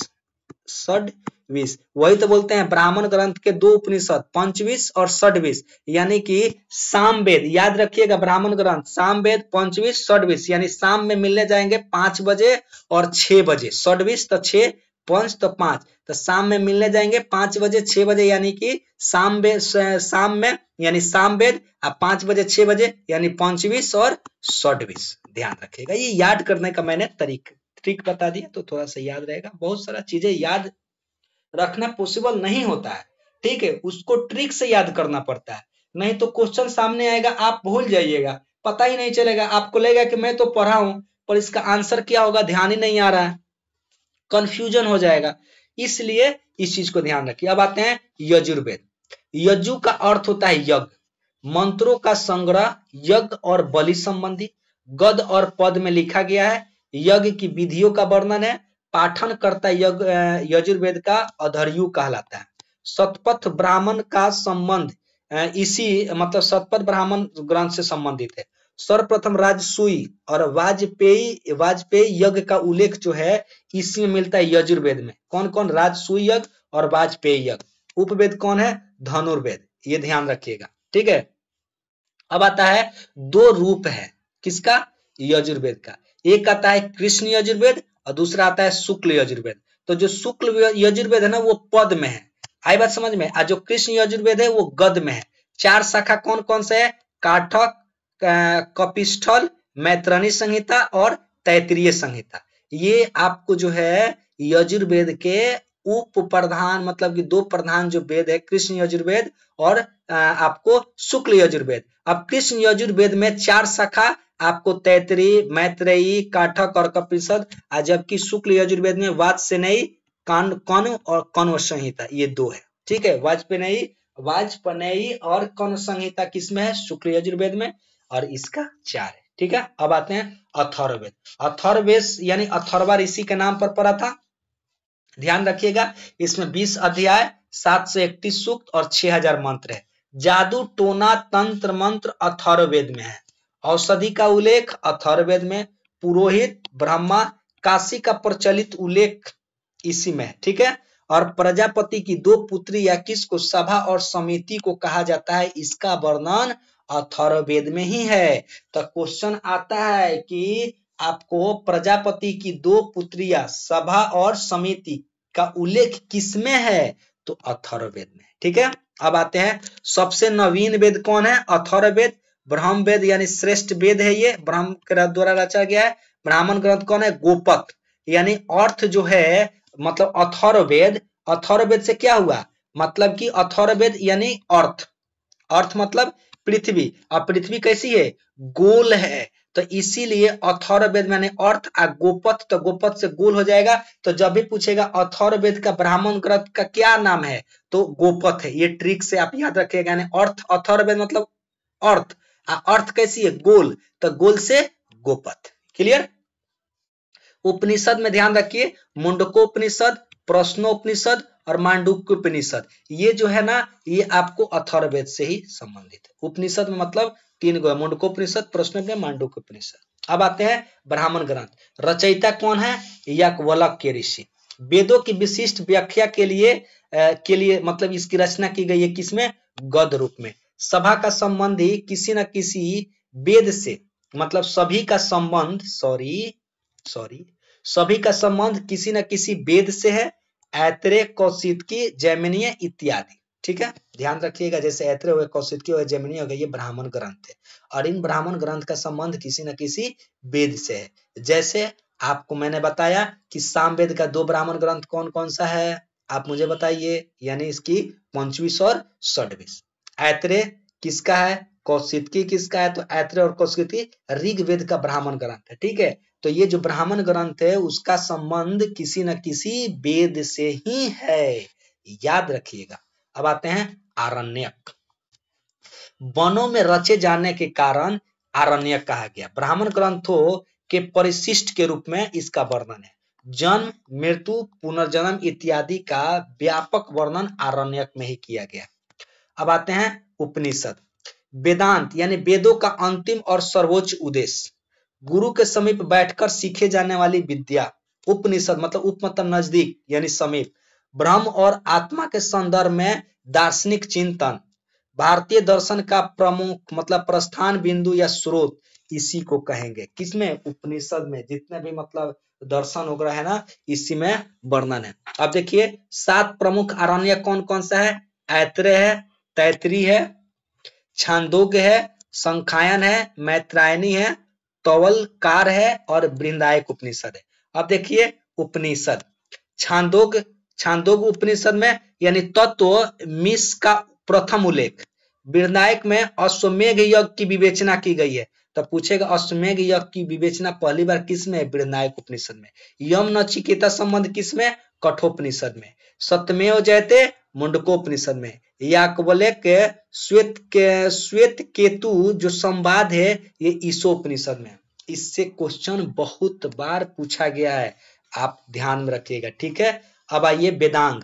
वेदांग में क्या है? तो ज्ञान में सहायक शास्त्र। वेदांग की संख्या कितनी है? 6 है, ध्यान रखिएगा। कौन कौन है? शिक्षा है, कल्प है, कल्याण, व्याकरण है, ज्योतिष है, छंद है और निरुक्त है। ये कुछ खास इंपॉर्टेंट नहीं है, लेकिन इससे क्वेश्चन बन जाता है। तो शिक्षा के आचरण की विधि के संबंध, कल्प यज्ञ के नियमों से संबंधित है। व्याकरण यानी शब्दों के यथार्थ ज्ञान से संबंध। ज्योतिष वैदिक अनुष्ठानों के समय। छंद वैदिक मंत्रों के समुचित पाठ की सुरक्षा से। निरुक्त वेदों में किए गए शब्दों के अर्थ और वेदों की आत्मा वगैरह से संबंधित है। अब आइए हम आते हैं भारतीय परंपरा परमवादी, यानी कि भारतीय जो परंपरा है इसकी जो भारतीय परंपरा है वो उसकी मतलब कि जो भी दर्शन वगैरह दिया गया वो उसके प्रतिपादक कौन थे, ठीक है। तो सांख्य दर्शन कपिल मुनि के द्वारा, न्याय दर्शन गौतम के द्वारा, वैशेषिक दर्शन ऋषि कनाद, योग दर्शन पतंजलि, उत्तर मीमांसा बदरायन और पूर्व मीमांसा जैमिनी। यानी पूर्व मीमांसा के कौन है, जैमिनी ने दिया था। उत्तर मीमांसा या जिसको वेदांत बोलते हैं बदरायन, और योग पतंजलि। तो ये आप लोग मैचिंग के लिए क्वेश्चन आता है, एकदम रट जाइए, ठीक है। 4 बार आप वीडियो को देखिए ना, 3 बार कम से कम 3 बार आपको एक एक सप्ताह पर देख लीजिए, आपको ये रटा जाएगा, ठीक है। उसके बाद आते हैं पुराण। पुराण की संख्या टोटल कितनी है, 18। सबसे प्राचीनतम पुराण कौन है, मत्स्य पुराण। विष्णु के 10 अवतार का वर्णन इसी में। अन्य पुराण में आपको वायु पुराण है, वायु पुराण में मौर्य साम्राज्य की जानकारी मिलती है, जबकि विष्णु पुराण से गुप्त साम्राज्य की, और नारद भागवत और वामन बाकी सभी पुराण है, लेकिन विष्णु पुराण से गुप्त साम्राज्य की जानकारी मिलती है, वायु पुराण से मौर्य साम्राज्य के बारे में जानकारी मिलती है, ये ध्यान रखिएगा, ठीक है। अब आते हैं महाभारत के बारे में। महर्षि वेद व्यास के द्वारा रचा गया है। पहला उल्लेख आपको अश्वलायन गृह सूत्र में मिलता है, यानी सबसे क्वेश्चन आ जाएगा महाभारत का पहला उल्लेख कहाँ मिलता है, तो अश्वलायन गृह सूत्र में। मूलतः 8800 श्लोक है।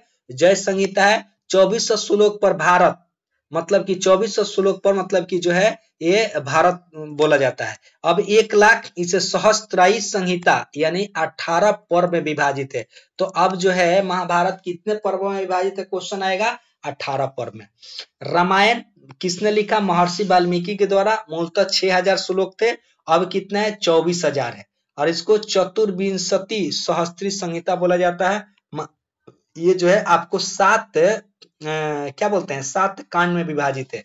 आई बात समझ में, यही 7 कांड में, जिसमें आपको 7 कांड में मतलब 7 में आपको किष्किंधा कांड आता है, आपको बाल कांड आता है, अयोध्या कांड आता है। तो ये सब में 7 कांड में विभाजित है। स्मृति में आपको सामाजिक नियम वगैरह का वर्णन मिलता है, जैसे आता है मनुस्मृति, इसलिए प्राचीन है। विष्णु स्मृति, नारद स्मृति, इस सब का वर्णन है। अब आते हैं ऋग्वैदिक काल। ऋग्वैदिक काल यानी कि ऋग्वेद, सामवेद, यजुर्वेद, इसको बोलते हैं वेद त्रयी। ये जानकारी के स्रोत है।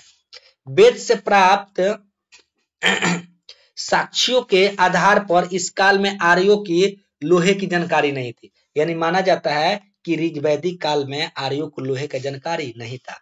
आर्यों का लोहे की जानकारी कब हुआ, तो उत्तर वैदिक काल में। कब, उत्तर वैदिक युग में 600 बीसी के आसपास, ठीक है। यानी 1000 बीसी के बाद ही लोहे की जानकारी हुआ, ठीक है। अब आइए ऋग्वैदिक काल की राजनीतिक संरचना। प्रशासन का केंद्र कबीला कहलाता था। प्रमुख कौन था, राजन, जिसको राजा बोला जाता था। उसके बाद सरदार, ये वंशानुगत नहीं था, ठीक है। उसके बाद आया दैनिक प्रशासन, अधिकारियों द्वारा राजा की सहायता किया जाता था। सबसे प्रमुख अधिकारी पुरोहित होता था, ठीक है। अधिकारी में, और गोमत, धनी व्यक्ति को गोमत बोला जाता था। ये आज एक क्विज हुआ था जो हम लोग करवाते हैं, तो ये जो क्विज था ना, उस क्विज में एक था कि मतलब कि वैदिक युग में धनी व्यक्ति को क्या बोला जाता था, गोमत बोला जाता था। ऐसा क्वेश्चन आता है। जबकि पुरोहित में कौन कौन थे, विश्वामित्र और वशिष्ठ। तो विश्वामित्र उदारवादी प्रवृत्ति के थे, और जो वशिष्ठ थे उदारवादी प्रवृत्ति के थे। क्या बोलते हैं, वशिष्ठ जो थे ना, ये रूढ़िवादी प्रवृत्ति के थे, जबकि विश्वामित्र उदारवादी प्रवृत्ति। अब देखते हैं संस्था कौन थी, एक सभा और समिति। तो सभा जो थी ना, वृद्ध जनों की संस्था थी। आई बात समझ में, जबकि समिति आम जनों की संस्था थी। तो जो सभा थी वृद्ध जनों की संस्था थी, इसमें स्त्री और पुरुष दोनों भाग लेते थे, राजा का चुनाव करते थे। और विदत जो था, ये प्रतिभाग यानी स्त्री पुरुष गण से संबंधित था। आई बात समझ में, विदत में स्त्री और पुरुष दोनों भाग लेते थे। समिति आम जनों की संस्था, और सभा जो वृद्ध व्यक्ति की संस्था थी, ठीक है। ये हमारा हो गया। चलिए अब सामाजिक जीवन के बारे में देख लेते हैं। सामाजिक स्थिति काम के आधार पर वर्गीकरण हुआ था। पुरोहित जो थे यज्ञ कराते थे, अनुष्ठान का कार्य कराते थे। जन शब्द का उल्लेख लगभग 275 बार आया हुआ है। दूसरा महत्वपूर्ण शब्द था 20, ये 170 बार उल्लेख किया गया है। ऋग्वैदिक जो वर्ग थे ये पुरोहित, आम जनता और योद्धा थे। ठीक है, आम जनता और योद्धा। अब देखते हैं सामाजिक जीवन। पितृसत्तात्मक परिवार था, बहुप्रति प्रथा प्रचलित था, नियोग प्रथा और विधवा विवाह भी प्रचलित था, बाल विवाह भी प्रचलन नहीं था। यानी कि हड़प्पा सभ्यता में, यानी कि ऋग्वैदिक युग में बाल विवाह प्रचलन नहीं था। आपको नियोग प्रथा और विवाह विधवा विवाह प्रचलित है। नियोग प्रथा का मतलब होता है कि ऐसी स्त्री, नियोग प्रथा हाँ, मतलब ऐसी स्त्री जिसको कोई बच्चा नहीं हो रहा, बच्चा नहीं हो रहा हो, तो वो स्त्री अपने देवर के साथ संबंध बना सकती थी और संबंध बना करके बच्चे को जन्म दे सकती थी। उसको बोलते हैं नियोग प्रथा। अब विधवा विवाह तो पता है कि किसी स्त्री का पुरुष, मतलब कि स्त्री का पति मर गया तो वो किसी से शादी वगैरह कर सकती थी। वही बहुपति प्रथा भी प्रचलित था, मतलब एक स्त्री के, ये एक स्त्री हो गई, इसके बहुत सारे पति होते थे। ठीक है, तो ये ध्यान में रखिएगा। आज भी बहुपति प्रथा कुछ जनजातियों में है, अभी है बहुपति। ठीक, अभी है बहुपत्नी। आया बात समझ में? मतलब कि एक व्यक्ति है और उसकी 4-4 पत्नी है, 3-3 पत्नी है, तो ध्यान में रखिएगा। ठीक है, अब आते हैं ऋग्वैदिक वर्ग में। देख लिए धार्मिक स्थिति। ऋग्वेद में सबसे प्रतापी जो देवता थे इंद्र थे। पुरंदर अर्थात किलों को तोड़ने वाला कहा गया है। आर्यों के युद्ध के देवता इसी को, इसी ने पुरंदर इसीलिए कहा जाता था कि हड़प्पा सभ्यता के किलों को किसने तोड़ा था? इंद्र ने तोड़ा था। आई बात समझ में? आर्यों का युद्ध के देवता थे। उसके बाद दूसरा महत्वपूर्ण देवता अग्नि, दूसरा स्थान था। मानव और देवताओं के बीच मध्यस्थता, यानी आग जब जलाया जाता था ना तो इसका धुआं उठ करके आसमान में जाता था। माना जाता था कि यहाँ देवता रहते हैं, तो मानव और देवता के बीच में संवाद का देवता किसको माना जाता था? अग्नि को माना जाता था। क्लियर? तो इस चीज को ध्यान रखिएगा, बोलिएगा तो हम ये पीडीएफ आप लोगों को ग्रुप में भी शेयर कर देंगे। आप मेरा टेलीग्राम ग्रुप ज्वाइन कर सकते हैं, इसी डिस्क्रिप्शन में मैं टेलीग्राम ग्रुप का लिंक दे दूंगा, वहां से आप लोग पीडीएफ ले सकते हैं। क्लियर? ठीक है, चलिए मानव और बीज। अब आते हैं आर्थिक स्थिति। कृषि का ज्ञान था उनको, पशुचारण भी करते थे। युद्ध का पर्याय जो था गविष्टि था। ठीक है, गाय का अन्वेषण यानी सबसे उत्तम धन, यानी माना जाता था कि जिस व्यक्ति के पास सबसे ज्यादा गाय है वो व्यक्ति सबसे ज्यादा धनी है। ठीक, मानव मतलब व्यापार जो था वो बाटर सिस्टम पर आधारित था, वस्तु विनिमय पर, और व्यापारियों के लिए पणि शब्द का प्रयोग किया गया है। यानी व्यापारी के लिए कौन सा शब्द? पणि शब्द का प्रयोग किया गया है। जबकि धनी व्यक्ति के लिए कौन सा शब्द का प्रयोग किया गया है? गोपथ। ठीक है, ध्यान रखिएगा, या मुझे ऑप्शन भी दीजिए अगर मैंने नहीं, ठीक ही है, धनी व्यक्ति को गोमत, गोपथ नहीं गोमत प्रयोग किया गया है। ठीक है, ध्यान रखिएगा। अब आते हैं आर्थिक स्थिति, मैंने देख ही लिया व्यापार। अब आते हैं उत्तर वैदिक काल। उत्तर वैदिक काल मतलब 600 से लेकर के, भले 1000 से लेकर के और 600 बीसी के काल को उत्तर वैदिक काल बोला जाता है। क्लियर? चलिए थोड़ा सा मैं पानी पी लूं, 1 सेकंड, तब तक आप लोग रिवीजन कीजिए। आज मैराथन क्लास चलेगा, मेरी उम्मीद है कि मैं खत्म कर दूं, लेकिन टैब का बैटरी जो है जवाब दे रहा है, तो कम से कम मैं हिस्ट्री तो खत्म ही कर दूं। हिस्ट्री का मतलब वैदिक युग में खत्म कर दूं। ठीक, तो चलिए उत्तर वैदिक काल। अब उत्तर वैदिक काल में उन वैदिक ग्रंथों पर आधारित जिनकी रचना ऋग्वैदिक काल के पश्चात हुई है और निवासियों द्वारा चित्रित धूसर मृदभांड का प्रयोग किया गया। उत्तर वैदिक काल में पश्चिमी उत्तर प्रदेश, पंजाब, हरियाणा और राजस्थान से प्राप्त लोहे के हथियार और मतलब अश्वचालित रथ का प्रयोग किया गया। आपको उत्तर वैदिक काल में यह सब प्रयोग किया गया। भारत और कुरु इस काल के प्रसिद्ध कबीले थे। भरत और कुरु दिल्ली क्षेत्र और द्वाब के ऊपरी भाग पर अधिकार था इनका। राजधानी हस्तिनापुर। महाभारत युद्ध 950 ईसा पूर्व के आसपास माना जाता है कौरव और पांडवों के बीच में। ठीक है, कब? 950 ईस्वी के आसपास में माना जाता है, ईसा पूर्व के आसपास में, बीसी के आसपास माना जाता है कि महाभारत का युद्ध किसके बीच में हुआ था? कौरव और पांडव के बीच में। उनकी राजधानी कहाँ थी? हस्तिनापुर। और कहाँ हुआ था ये? आप भरत और कुरु के बीच में। कहाँ? दिल्ली के दोआब के क्षेत्र में। उसी के अधिकार को लेकर हुआ था। राजनीतिक संरचना, विदत नामक संस्था का लोप हो गया। सभा और समिति में राजाओं और अभिजात वर्ग का वर्चस्व हो गया। स्त्रियों का प्रवेश निषेध हो गया। कुलीन और ब्राह्मणों का वर्चस्व हो गया। राजा निर्वाचित होने लगा। अनुवांशिक पद सामान्यतः पुत्र को, ज्येष्ठ पुत्र को दिया गया, यानी उससे पहले अनुवांशिक पद नहीं था ऋग्वैदिक में, लेकिन उत्तर वैदिक में हो गया। अधिकार में वृद्धि की गई, राजा का अधिकार में वृद्धि कर दिया गया। पंचाल, प्रारंभ में जन या कबीला कालांतर में प्रवेश किए। शतपथ ब्राह्मण में 12 उच्च अधिकारियों की चर्चा मिलती है।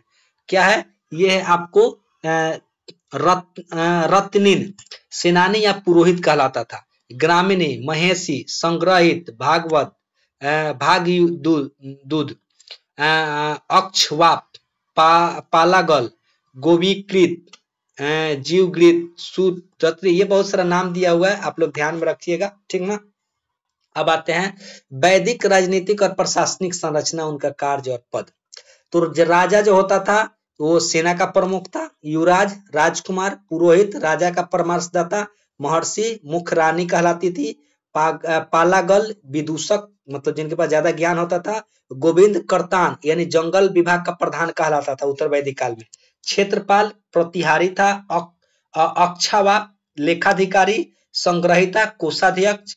भागादूत, ये राजस्व को संग्रहकर्ता को भागादूत बोलते हैं। ग्रामीणी, गांव का मुखिया। और सूत, राजा का सारथी को सूत बोला जाता था। ठीक है, अब देखिए यहाँ पे हमारा खत्म हो गया ऋग्वेदिक। अब आएगा जैन धर्म और बौद्ध धर्म। ठीक है, तो बोलिएगा तो इसको हम अब कंटिन्यू नहीं करेंगे क्योंकि मेरा चार्ज नहीं है लैपटॉप, तो इसलिए हम आज माफी चाहते हैं। इस वीडियो को अपलोड कर रहे हैं और अगला कल मतलब 3 लेक्चर में हम पूरे हिस्ट्री को कंप्लीट कर देंगे। ठीक, एक सेकेंड।